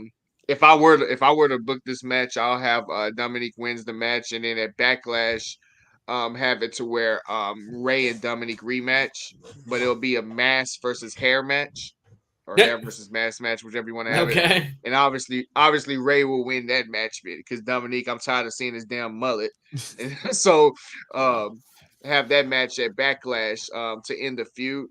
But like I said, Dominique, I will have Dominique win at WrestleMania. That's why I'm predicting the win at WrestleMania. And to add insult to injury, if whoever's booking this match, if it was me, I would have Dominique come out to Eddie Guerrero's theme song just to add more heat. No, I'm not okay. There's something in my eye. Dolph is thirsty. If I was booking that match, I even have that, or I'll have him do like some similarity things during the match that Eddie Guerrero used to do to get heat on Dominique, more heat on Dominique during the match. If it was me, that's if I was booking the match. But my prediction, I got Dominique winning at WrestleMania. Evan, I guess I'm going against the rest of the panel because I don't think if Rey Mysterio was not going to be the primary Hall of Fame person, this is his weekend. There's no way he's losing this match. He might lose one down the line, but he ain't losing it this weekend. I could picture Legado Fantasma being around for him to help him win that match if Priest gets involved, so sort of balance the attack. But there's no way Ray is losing this weekend because I don't know how you have him lose that, get beaten up, and then you sort of then it's going to be a very lackluster Hall of Fame number one cheer outside. Like it's going to really damper the Hall of Fame weekend if you have their number one guy losing. So I don't see him losing at all. He should come out the Eddie Guerrero's lowrider. Dude, That would be yeah. funny too. Let me ask you you- will. I see I Rey think he Mysterio do. I think Rey Mysterio do that. Let me ask you guys something, because is this match on Sunday night? The Dominic I don't Ray think we know match? yet. That match is on. They haven't announced it yet. It's I guarantee you, because I'm pretty sure it's gonna be on the if Sunday. they already got the other three singles matches on there, I think it's probably gonna be Sunday. So how cool Yeah, would it be if it is Sunday and Rhea doesn't do the whole face turn and she does come out in the lowrider with Dominic and she's got the title and they're all like, that'd be like with the that'd be Eddie cool. Guerrero Yeah, stuff. Yeah, that'd be freaking. There'll be some heat right there. Yep, that's what I'm talking about. I think Ray wins the match. I'm kind of on the same line as Evan. I think him My Jewish having brother. having his retirement weekend, I don't think he loses. And I think the next night on Raw, Dominic comes out talking about how his loss was a fluke and everything, and then Ray comes out and then they fight, and then with Clutch that I think Bad Bunny gets involved later on. And I would love to see Ray and Bad Bunny versus Priest and Dominic at Backlash. I think that would be an outstanding match, because Bad Bunny's when he fought, he's pretty phenomenal. Hey, And- I'm telling you, Bad Bunny in Puerto Rico is going to be like Sammy in Montreal. good. Yeah.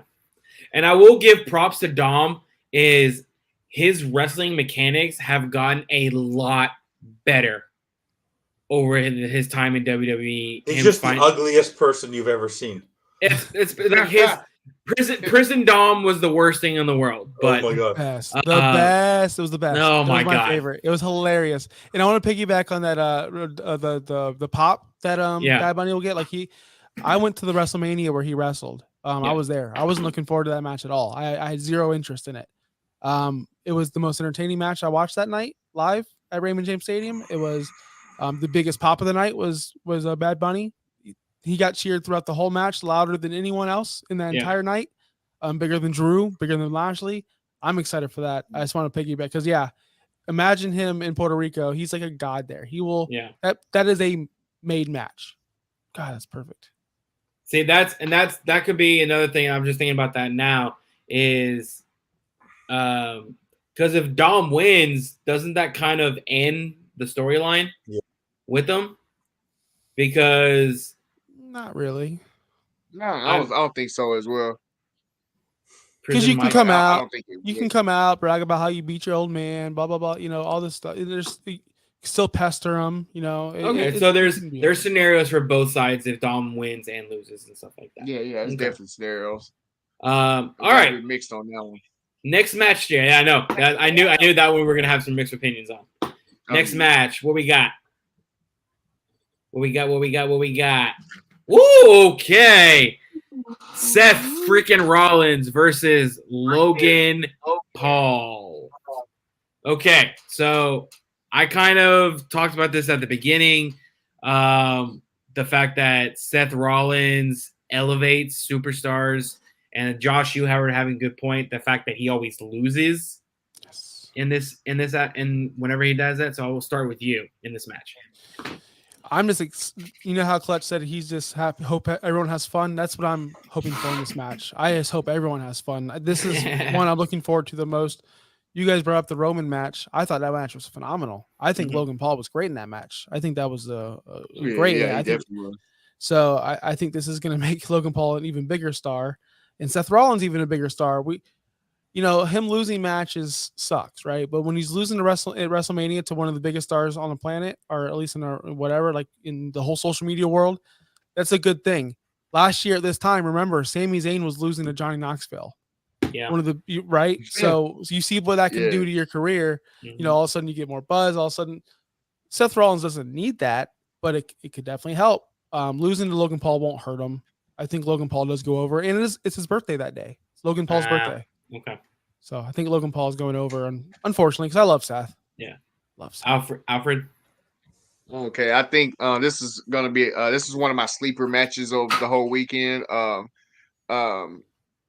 like we were saying, Logan Paul's been killing it match wise since he's been having matches in the WWE.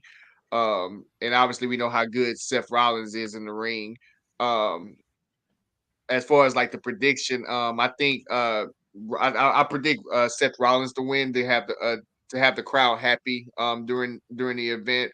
I think in order if they want Logan Paul to win, that's perfectly fine with me. I can see an argument that Logan Paul should win this match. I think Seth Rollins is going to win. And Logan Paul, if they later on down the line wants to have him feud with Cody Rhodes, I don't think him winning this match or losing this match doesn't matter. I think he can have a Cody Rhodes feud even if he loses this match. That's how big I think Logan Paul. That's how high I'm on with Logan Paul. So I think Seth Rollins is going to win due to the fact that it's in Hollywood and Seth Rollins. The crowd is going to go crazy for him when he comes out with his theme song, and I think they'll build on that momentum in the match as well. So I think Seth Rollins is going to win. Do y'all ever see them putting a belt on Logan Paul? Not a chance in hell. I would say no chance at that, but I think he can be he can have matches down the line for the championship, big matches down the line, but not as far as being a champion. I don't see that. I could see him being like a mid card champ US for a little champ, bit, maybe. Yeah, like US like or United States champion, or hold a tag title or something like that. But I don't see him being world ever. Being a major player for the world championship. No, unless he takes it serious, and then he does take it serious. Like he's phenomenal. Unless he has a schedule, he can't just be showing up for the Survivor Series. He can't have that. If he's full time, yes, I can see him being a world champion. But he'll never be full time. All right, Evan, thoughts on this match? For me, just based on how the trend was going, where 2 weeks in a row Seth Rollins got knocked out by him, and they haven't done any finality there. I just see the tables turning. They're not going to have Seth Rollins lose at WrestleMania. I think he's going to put him over, but he will not lose that match. The Seth Rollins is not going to be another match for somebody else to walk over. I don't think it's not one of those where he has to put someone over who really needs to get to the next level. I think Logan Paul, just from his celebrity, will get him that. So I think Seth Rollins is going to pick up the win. Clutch. I think WWE is very smart for putting this match on the first day and not on the same day as Roman Cody. Yeah. Because I think this match has potential to steal the night. So I think kind of like what Evan said, Seth's been knocked out twice. And that kind of like in the best place that kind of makes you think that Seth is going to win. I think he wins. I think they have a fantastic match. I think Logan Paul is I think he picked up wrestling really, really fast. And he's held his own. You got to think about it like this. He's held his own in the ring with one of the greatest champions in WWE history. Yeah. And he's held his own. And it's not because he was in the ring with Roman. He also did really well against The Miz. He did really well in the tag team match against the Mysterios. So in the Rumble, it's not just him being elevated. He is that good. So I think just him and Seth are going to complement each other in the way they fight. And like I said, I think this match is going to steal the show. I think Seth is going to win the match. I think he needs it. I think he's lost in a couple of WrestleManias in a row too. So I think Seth needs it to get back on track, especially if they end up splitting the world titles soon. So I think Seth wins. Yeah, I'm on the same page. I think Seth wins. I think him. I'm piggyback on y'all. Is that a good thing or a bad thing, Evan? That it's a good thing. He's finally jumping on the bandwagon. He's waking up thirsty. Right. I think Seth finally needs to get a WrestleMania win. And just because he wins over Logan Paul, I mean, I think the match is going to be like those 1, 2, and those counts right there over and over and over again. And it's going to be a banger. It's going to be a hell of a match. Absolute hell of a match. And it's crazy how they have Edge, Finn Balor, and Logan and Seth on the same night, because you got 2 matches right there that are possibly going to be one of the top matches of this whole pay-per-view on the same night. So I'm picking Seth. Next match, please. I think we're got about 4 more. Ooh, Bianca and Asuka. Let's go, Clutch. Let's go with you first. I think I'm gonna go very short on this because I kind of gave my opinion on it earlier. I think the build has been pretty meh. I think it's been like I said, Sasha Bianca was horrible. The build, and they had an amazing match. I think this is gonna be just the same. I think they're going to tear the house down I think it's going to be the best match of WrestleMania for the women. And this whole time I've been leaning towards Asuka winning. I think Bianca retains the title now. I'm gonna go to Alfred next because I know Bianca's his girl. Yeah, that's my girlfriend. So sorry, Montez Ford. Sorry, Montez Ford. I hate to break it to you, but I'm going Bianca as well. I think she's gonna have a trifecta winning the WrestleManias back to back. Like Clutch said, this build with Asuka hasn't been that great to me. It could have been done better. If we're being honest, I feel like they're gonna definitely pull on a hell of a match. As well. I think it's going to be one.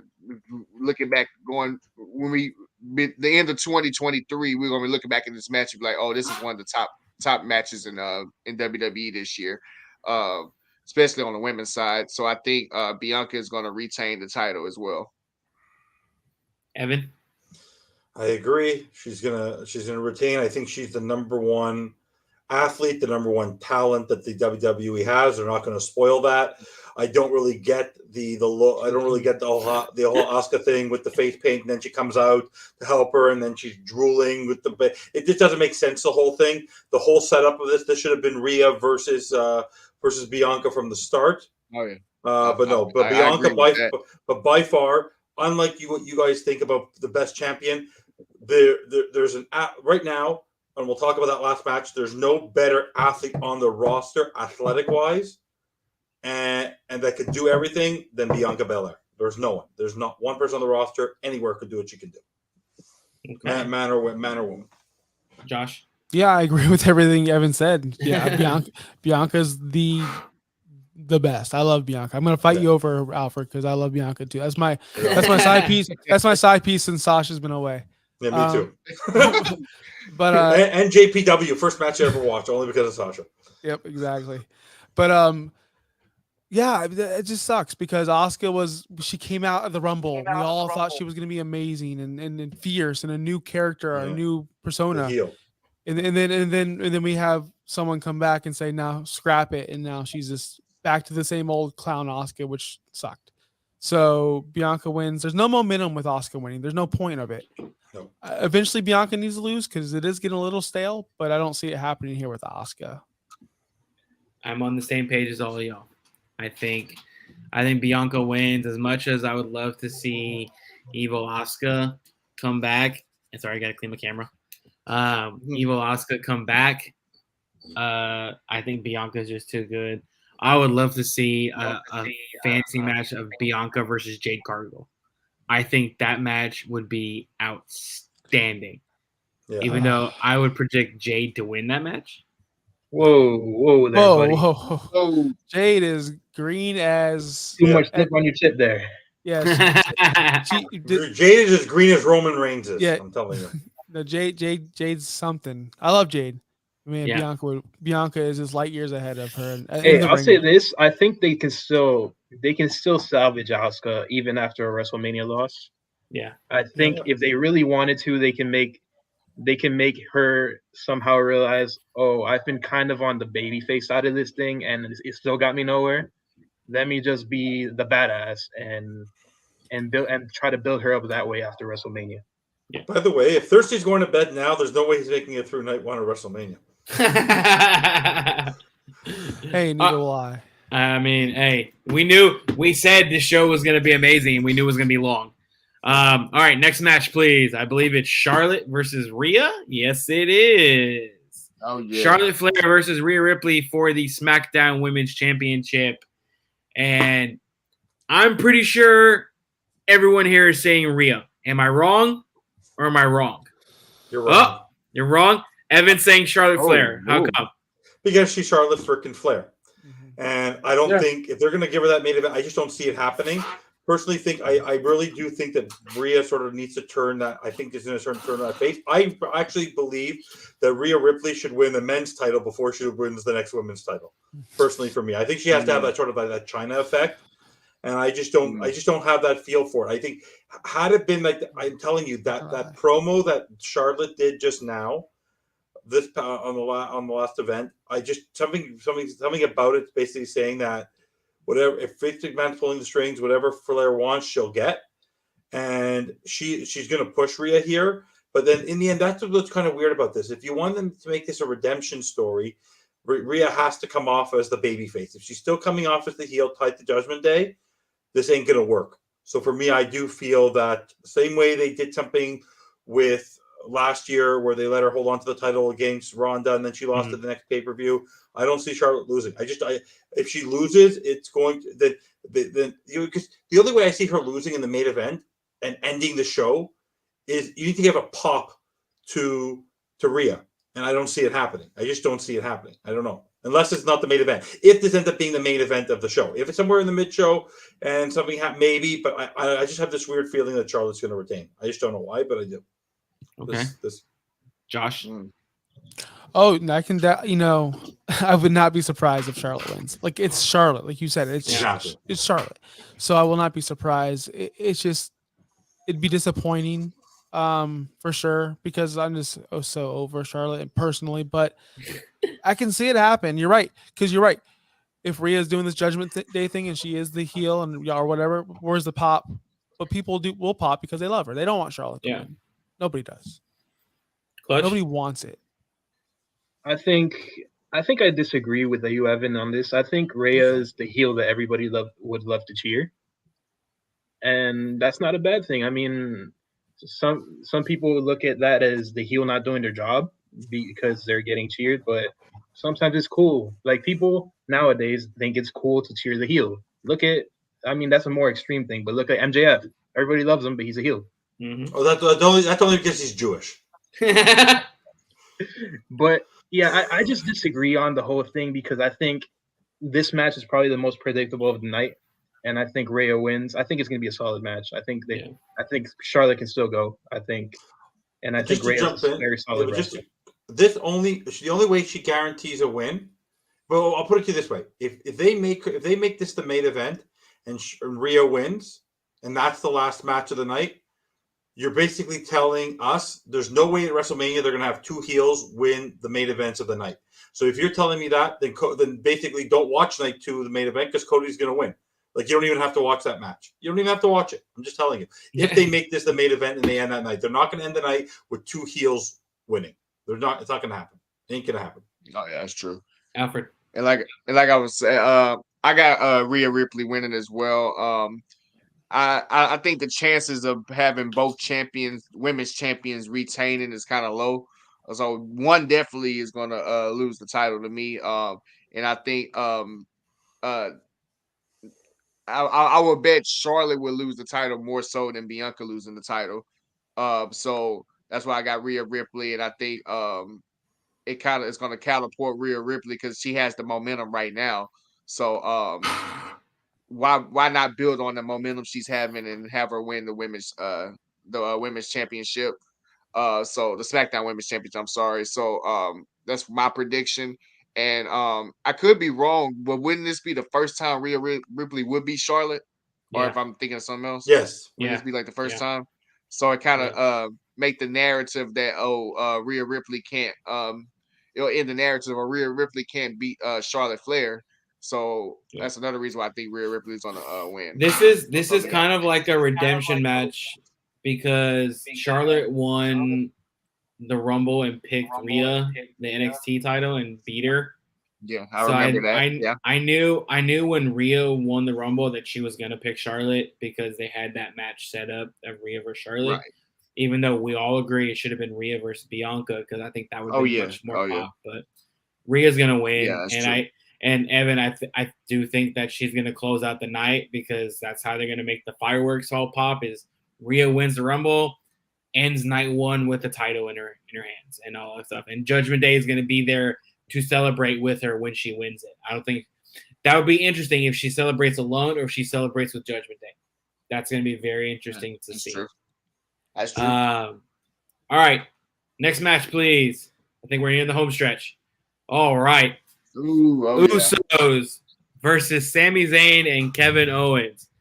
Evan, do you want to go last on this one or do you want to go first? I'll go first. This is the easiest match for me to predict. This has been the most amazing storyline. I've never been more proud to be a Canadian, to be a Montrealer, because these are two guys who have been homegrown talents fighting in bars. They were fighting at Le Scratch in Laval. I got to see these guys years and years ago, okay? These guys have earned the right to have that moment together, to win the championship together. And there's not even a question in my mind that this is the easiest match to predict of any of them. They are going to crush the Usos. They are going to destroy the Usos. Destroy them. It's going to be phenomenal. The only question is who. The only thing that we all know that I don't know if we all know, but just like Evan said, it's the easiest one for me as well. But who pins who? That's what I'm. Is Sammy gonna pin Jay? Sammy pins Jay. Or does Sammy pin Jimmy? Sammy pins Jay. I think Sammy pins Jimmy. I think he pins Jimmy.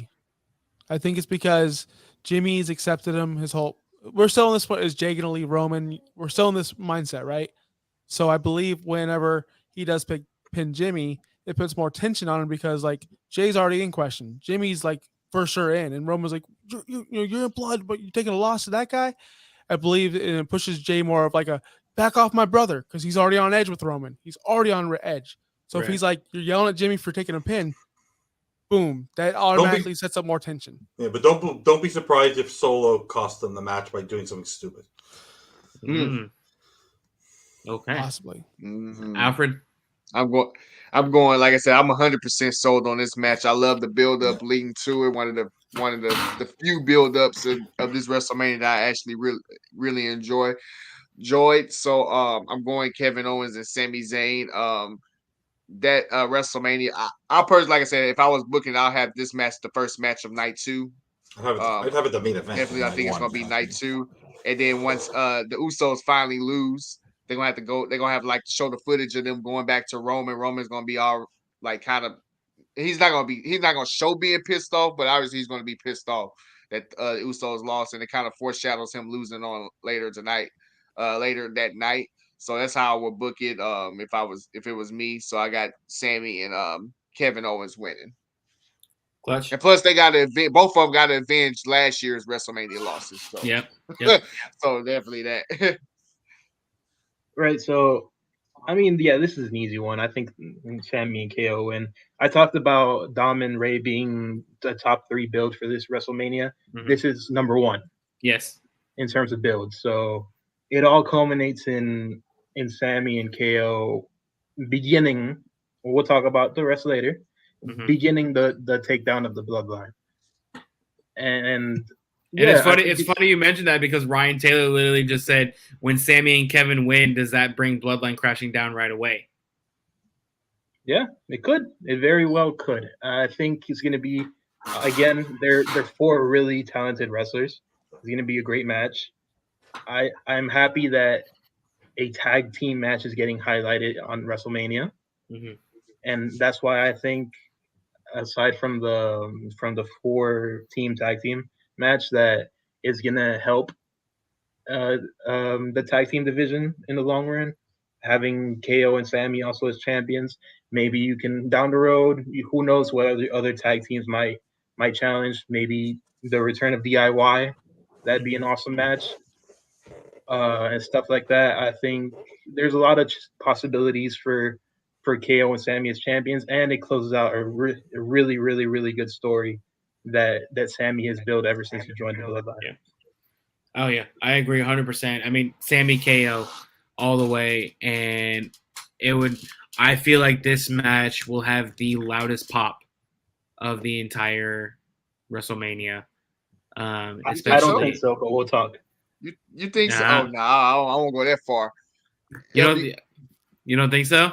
I mean, we're about to talk about it right now, so we'll talk. Yeah, we're basically about to talk about it right now.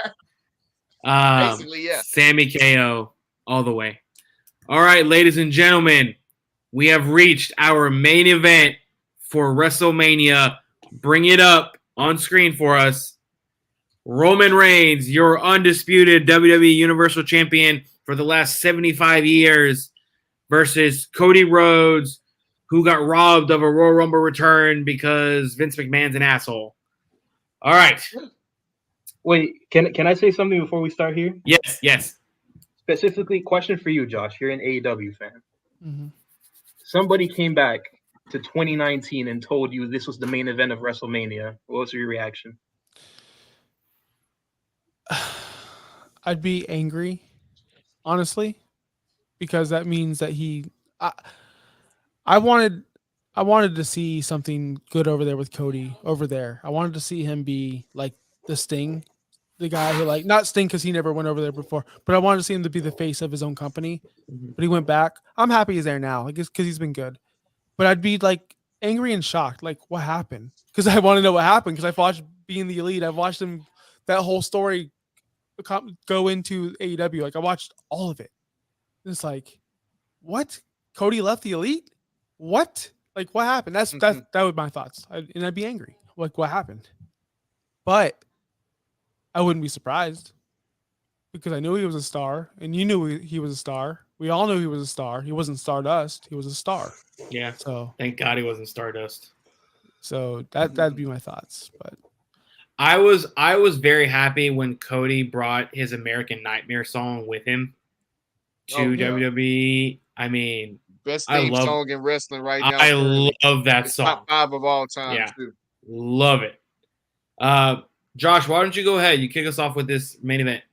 Well, I'm gonna be the only one I think that takes Roman here. Ooh. I think Roman wins. I think Roman wins. I don't think the story ends here. It can't end here. I don't think Cody wants it to end here. I don't think as a storyteller, as watching him, I don't think he wants it to end. And he comes back from his injury and he's number 30 and he wins the Rumble like easily, and not easily because he had to go through Gunther, but he's had no real struggle. He's had no adversity. He's had nothing. He's just been there. There's been no. He did have a major injury, by the way.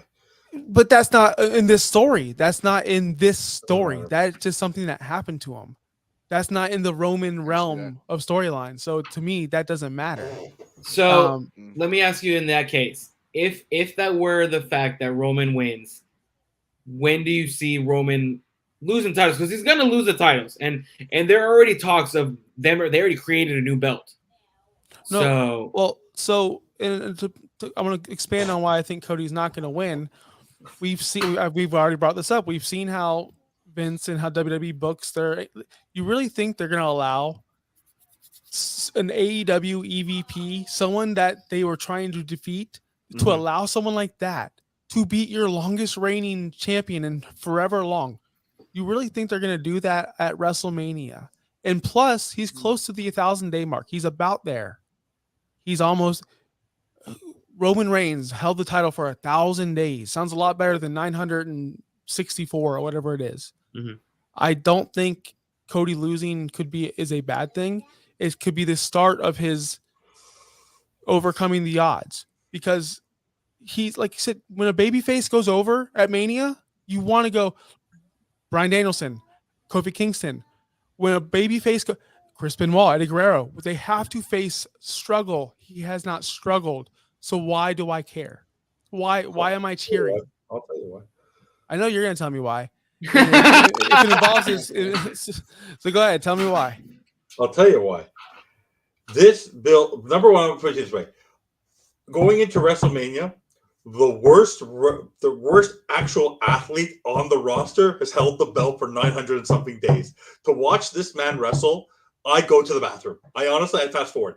Without Paul Heyman, there is no Roman Reigns. We all know this. The build around it, he never was able to do this on his own. Dean Ambrose supported him. Seth Rollins supported him. The Undertaker supported. Everyone has given him what he needs. In this particular match, this is not about Cody. This is about Dusty Rhodes. This is all about Dusty Rhodes for that one moment, holding the title over his head and not actually getting that title. This is a redemption story, not for them. They're doing this for Dusty Rhodes, and for me, this is the opportunity. Exactly as Alex said, if you're not going to take off the title, they're not ending the night with Roman Reigns. The Roman Reigns is not one that has not won a match clean his entire career. Are you telling me you're going to end night 2 of WrestleMania where you built up Cody Rhodes for the last year, beating Seth Rollins, winning the Royal Rumble, getting over the injury, doing what he's done the last couple months to get Sami Zayn and Seth Rollins together to try to take down the Bloodline? Then he's going to lose on night 2 with interference again, and then he's going to win it maybe at another random pay-per-view. I don't see it. This is all going to be for Dusty Rhodes. If Vince McMahon and Triple H are going to do one thing, because NXT would not be what it is, in the end, this is not about Cody Rhodes. This is about Dusty Rhodes for me. The title's not going on Cody. It's going on the Rhodes family. I've heard this Dusty Rhodes story for the past forever years. They're fine. It's going to come to fruition. Fans rejected it over in AEW. That's why we rejected It's going him. to happen this time. It's going to happen this time. And it's a tired story. It's the same old with him. But Heyman pointed towards it the entire time. It's family versus family. It's a Noah family the Noah family versus the Rhodes family. That's what it is. I just don't understand how that is your story. So your story is a babyface comes along, he gets the easy ticket to WrestleMania, and just says, "I'm just beating Roman Reigns, your longest reigning champion for how long? Because I'm Cody Rhodes, part of the Rhodes family." That doesn't make any sense to me. No, he struggled for 10 years. It's sort of the redemption story with Drew McIntyre when he beat Brock Lesnar. How he was it's that story. It's not about what happened the last year. It's what he went from being what he was behind Randy Orton, then being Stardust, then having to leave, then having to come back, then getting injured, then the last couple of weeks with Paul Heyman ripping him to shreds about his father, and then Roman Reigns saying, "I was the child that Dusty Rhodes wanted." This is all because he's even said that this is your father's the reason why I'm in this position today. There's no way, Cody. There's no way. If he doesn't lose it now, then Roman Reigns isn't going to lose it for another year. And honestly, if we have to have another year of Roman Reigns as champion, I will literally throw up. I don't think he's going to have it for another year. But who's going to beat him? There's Cody. No Cody. This starts the story of his redemption. This starts his story of his story. Yes. This starts the struggle for him. Instead of it being about Dusty, why can't it be about Cody for once? Why can't it? Because it's going to be the most boring summer. How are you going to fill it up? Because you're telling me he's not going to face him at Backlash. We're going to have to wait till August for this. It's going to be the worst summer of WWE. If this, by the way, I'll put it to you this way: if Cody Rhodes does not win the title on Sunday, everyone should go watch New Japan and go watch AEW, because the summer of WWE's downfall is going to be a disaster. It's going to be a disaster. That's Josh's plan to get everyone to go and watch AEW. No, I think you said you go to the bathroom during Roman matches. I don't. I think this is the best Roman I've ever seen. No, when he's dominating, because it's so pathetic. He's an awful athlete. He's awful. He's worse than Hogan. He's worse than Hogan as a wrestler. And I love Hogan. I live for this. WrestleMania preview show ending with a bang. Oh my god! I knew me and him would go at it for this, because I can't accept. I love you too, man, but I can't accept that story. I can't accept the story of it's for my dad. You know why? Because I've heard it for the past 6 years and I'm over it. And I don't care anymore. It's in this music. I think the fact that it didn't work in AEW because Dusty Rhodes didn't make a name, and obviously AEW, clear he wasn't in AEW. Obviously, the AEW was existing clearly when Dusty was wrestling. I think the fact that it's happening in WWE makes it a big deal. And like I said, when he came back at WrestleMania last year, I was like, oh, if they playing this right, because the Stardust character was a fail, and his previous characters in WWE, he wasn't. They kind of misused him. I think when him coming back at WrestleMania last year made him, he's actually going to be a bigger name than a redemption, and he's going to be a bigger name now. And the fact that he kept on building his matches with Seth Rollins, the feud and everything, and he got hurt obviously, and he won the Royal Rumble, it makes a hell of a redemption story that he'll win at WrestleMania against Roman Reigns. So that's the reason why I got Cody Rhodes winning. If WWE, I think they should just keep it simple. Have him. I don't think he's going to win clean per se. I think he's gonna they're gonna be interference from both sides. Kevin Owens and Sami Zayn is gonna help Cody, and I think the Bloodline is gonna try to help on Roman's side. And I think that probably be the best bet for this match. And obviously I want Cody win because if Roman wins on Sunday, I think it's going to be a lot of a lot of questioning WWE for that decision. Like Lil Tokyo said, and I mean it's WrestleMania. I mean, the face most of the time the faces have that story of them winning at WrestleMania in the main event. And obviously the crowd is definitely going to be behind Cody 100% during this match and everything. Even his like I said, his theme song is already, like I said, is one of the best ones I've currently in wrestling. And he coming out with obviously he's gonna have the crowd basically. So Cody definitely got to win Sunday. Definitely. Clutch. I was just enjoying this whole conversation. So was I. I was enjoying this. I was about to go make some popcorn. My take is weirdly enough a mix of everybody's take that has talked so far. But let me start here. During this entire WrestleMania preview, there's been subtle mentions of Vince McMahon, right? I think Cody Rhodes' return and the way he returned, the presentation in which he returned, was the last great thing Vince McMahon has done. Because it was him, right? He and Bruce Pritchard were the one that had the meeting with Cody Rhodes. Yeah. And Cody Rhodes returned. After that, the old man should have hung it up right there and then because that was the last great thing. Yeah. But going on to this match, let me start off by the obvious. I think Cody Rhodes should win the match. I think WWE hasn't had a monster babyface in years. And I think Cody is that. You see it once you see the nightmare belts on children and everybody, like, I think Cody Rhodes sells the most merch in WWE.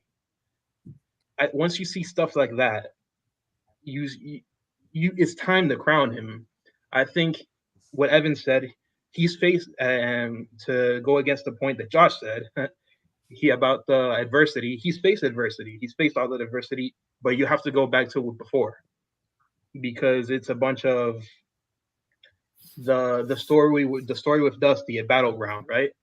Where against the Shield, the whole family that he got fired, he got brought back. They beat the Shield, but then he got turned into Stardust and all that crap. And I think that was his adversity. I mean, you can't say the injury wasn't part of the adversity because it was replayed 10, 20 times over after it. It was probably one of the most viewed images that month, that year, to be honest, is Cody Rhodes taking off his jacket with a purple boob. Mm-hmm. And I think that's his adversity. I think he's come back. I don't think it was the right call to make him the number 30 entrant. I agree there. No, sure. But I do think they kind of fixed that by letting him have a 10, 15-minute match basically against Gunther. Mm-hmm. It was fantastic. It was great. I do think it's the right time. I think every week where you see his entrance, everybody does the whoa thing a little bit louder every single week. By the time we get to this Sunday at WrestleMania, the city of Los Angeles is going to blow up because of that whoa and that it's the firework pyro thing with Cody Rhodes is going to be so obnoxious, so disgusting, and it's going to be fantastic. And it's going to be great. It's going to be great. And like I said, he's going to have the pop of the show because it's going to be Cody Rhodes, the biggest babyface in the company, now finally getting crowned. He already got the passing of the torch, if you remember from a few weeks ago, from John Cena. So I think it's all building up to that moment where he's finally crowned, and it kind of helps me with my stuff because I already have a whole lot of fantasy stuff booked for the Bloodline and for Cody after he went to and we can go into that whenever I come back on the show. The only person who wants Cody Rhodes to lose and Roman Reigns to win because it will only help his ratings is Tony Khan. Only person, because honestly, the people are going to be really are going to be really turned off on WWE if Roman wins this. I'm telling you. I think they will too, but I just can't. I'll ask you, Clutch, and anyone else. Think about this. Somebody's WCW back in the day, their biggest star, or one of the people that co-founded it, whatever it may be, comes back to WWF at the time and beats their Stone Cold Steve Austin or their Rock. Do you think that would ever happen? So you're telling me someone from a rival company who was taking shots at Triple H forever, literally But he was here first. smashed his crown, a Triple H crown, on their first pay-per-view. And they're gonna say, you know what? You're the one that's gonna beat our most dominant champion. I think that's forgiven after you just made WWE a shitload of money off of your face and tattoo on your neck. I think he's just. I disagree with you guys where you guys think Vince is back in full control. I don't think that's the case, and I think Vince would never go for that. I don't think he would never, like you said, put the top WCW guy over Stone Cold. But I think Triple H would put Cody Rhodes over Roman Reigns. And it's just so weird because if you watch Cody throughout his whole ROH indie run, he targeted Triple H nonstop. It's just so what would be odd fun to me. Cody Rhodes comes out with the championships, and all you hear is the game's music on Monday night. And maybe you get a little heel Triple H authority figure. He can't wrestle, but he can get at Cody. Yeah. I'm going Cody. I think Cody wins it, and we end the night with all smiling faces and everybody. Cody wins, and Roman takes his long-awaited vacation while the Bloodline is there still, but without Roman. I'll let you guys know he lives down the road from me, Roman. Oh, I'll nice. let you know if he's home. Okay. He's packed up. He's packing up. I'll let you guys know. But I think overall this is probably one of the most excited WrestleManias that I'm willing to see. Like I'm waiting for. I think it's going to be. You have amazing matches. I think you have amazing storylines to build up to this event, and I want to thank y'all for coming on. We've been going for over 2 hours now. 2 hours. Oh yeah. I had a feeling this was gonna happen when I, planned this show. I was like, I know it's gonna be a 2-hour show. WrestleMania is fine.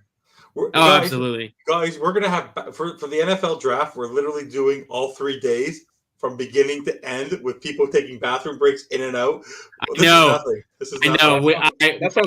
Alfred and I are part of that. So you're gonna have so much fun with us. It's a blast. By the way, you have me and Josh are the comedians in Clutch. We're the comedians of the network, so you're gonna have fun with us. Oh yeah, I agree. Have you seen the chat? Have you been following the chat with us? Yes. Every 10 seconds, my phone buzzes. So I've never muted a chat so quick in my life. I'm just saying. We love football. But no, it's been fun. Like before we end the night, I'm gonna let each of y'all plug one more time, and then we're gonna call it a night because I got to get up tomorrow. I know y'all got to get up tomorrow. Maybe I don't know what y'all got. 3 young kids, man. Yeah, but Evan, go ahead. Do your plug first. For me, don't forget to. I'm going to do the plug of the network because I like to do this for the network. Yeah. I'm not even talking about WrestleMania. WrestleMania is going to be great. I cannot wait for Saturday and Sunday night because it's WrestleMania season. I've seen every single WrestleMania from beginning to end. I can go back to WrestleMania 3 like I could picture it in my head with Hogan body slamming the Andre the Giant. But guys, welcome to the Finstock Network. We didn't do it at the beginning of the show. Don't forget to like and subscribe. We have great content going on. Tomorrow night, I don't know if we have Huddle Up and Wait. We'll see about that. But then on Friday night, we got a great show of Dolphins Draft Talk followed by On the Clock. On Saturday, we have Fin's Talk today with Fish Tank Hank and Bobby Melendez, the founder of the network. We all wouldn't be here without him. Then on Sunday night, we have a phenomenal show with a guy named Josh Kimmel and whoever he likes to have on the show. Once upon a Sunday, I learned a lot about my fantasy stuff from this beautiful man over there. And then on Monday night, we have the Beer and Sports talk show with once again Josh Kimmel and his compadre Josh Wingate, and then we have East 10th Street Boys with Alex, our wonderful producer tonight, while Bobby's taking a nap. And about their time in Hialeah. I got to be on that show, guys. Try to get on that show if you want to have some fun talking about anything from movies to all different types of sports to life. It's got the edibles, everything, anything you want to talk about. It's a great show. And then on next Tuesday night, you got Real Talk Fins Talk with Steve Malloy and Dolphin Thirsty. Thank you for being on the show, even though you went to bed about an hour ago. And then that followed up by the Fins Bandwagon with yours truly and Michael Vogel. Guys, this network is booming. We're almost at 1,000 subscribers. To have the content that we're having, we're going to be looking at baseball, hockey, everything else. It's a phenomenal network to be a part of. We're growing. It's phenomenal. That's my plug. All right. Josh, there you go. He got a plug for ditto. you. I got nothing else. I'm pretty good with that. Hey, Alex, where's the producer? I know. He fell asleep on us like an hour. He might have fallen asleep. I don't know. MVP, man. He's I just took 2 naps, power naps. There you go. Was that pretty good, Alex? Good rundown, better than Bobby, eh? That was perfect, bro. It's literally like you read it off the screen. Clutch, you got any last things? Again, you guys add a little bit to the network thing. You can find me and Alex on Fast Break. Yeah. Right before this show. No holds. Congratulations to D Wade, everybody. Yeah. Congratulations to D Wade. Yeah, yes, congrats on D Wade. Thank you guys for having me on. Every time I get to talk about wrestling, it's a bright spot of my day. Love talking to y'all about WrestleMania. It's gonna be a great show. And I can't wait to be back on at some point so we can talk more. I have a suggestion. Yes. Why don't we redo this next Wednesday post WrestleMania? So next Wednesday for Ellie, it's Passover. So what? I do Passover. So do I. So what? Do it on Thursday. Do it on Friday. That's what I'm saying. I was gonna say we could do it next Thursday. Alfred, if you're okay, can we do the show next Thursday? Yeah, that's fine with me. If y'all are cool, y'all can come back next Thursday and we do a recap. Thursday. I'm good. I'm booked. Oh yeah. But Josh is booked. Unless you want to follow the bandwagon on Tuesday, there's nothing usually following us on Tuesday. I have my. I'll be talking about WrestleMania on my podcast, Real Talk Wrestling. Independent. Oh yeah. Cheap pop. That was a cheap pop. Alfred, you want to make your plug? Nah, you all can follow me if y'all listening. _Matthew713, one of the most entertaining Twitter accounts. I mean, like I said, I talk wrestling mostly. Rockets, Texans, Astros, UH. I'm still mad that we lost to Miami in the dang. It's all about the U. I'm still not over that. What are your thoughts on Altuve being out? We can talk about that another time. Trust me. Yeah. You can follow me at AlexBB29, but more importantly, you can follow this podcast page at capital N, capital H, capital B to that Bard podcast. So capital NH Bard podcast. Thursday it is. Shalom, dudes. Okay, Ryan Taylor knows what's up. But thank you guys so much for coming on the show again. We will see you guys next week. WrestleMania is this weekend. I hope everyone enjoys it. It's going to be an amazing show. Oh, yeah. From all of us here, FinTalk Sports Network, WrestleMania, no holds barred, baby. Peace. Fins up, guys.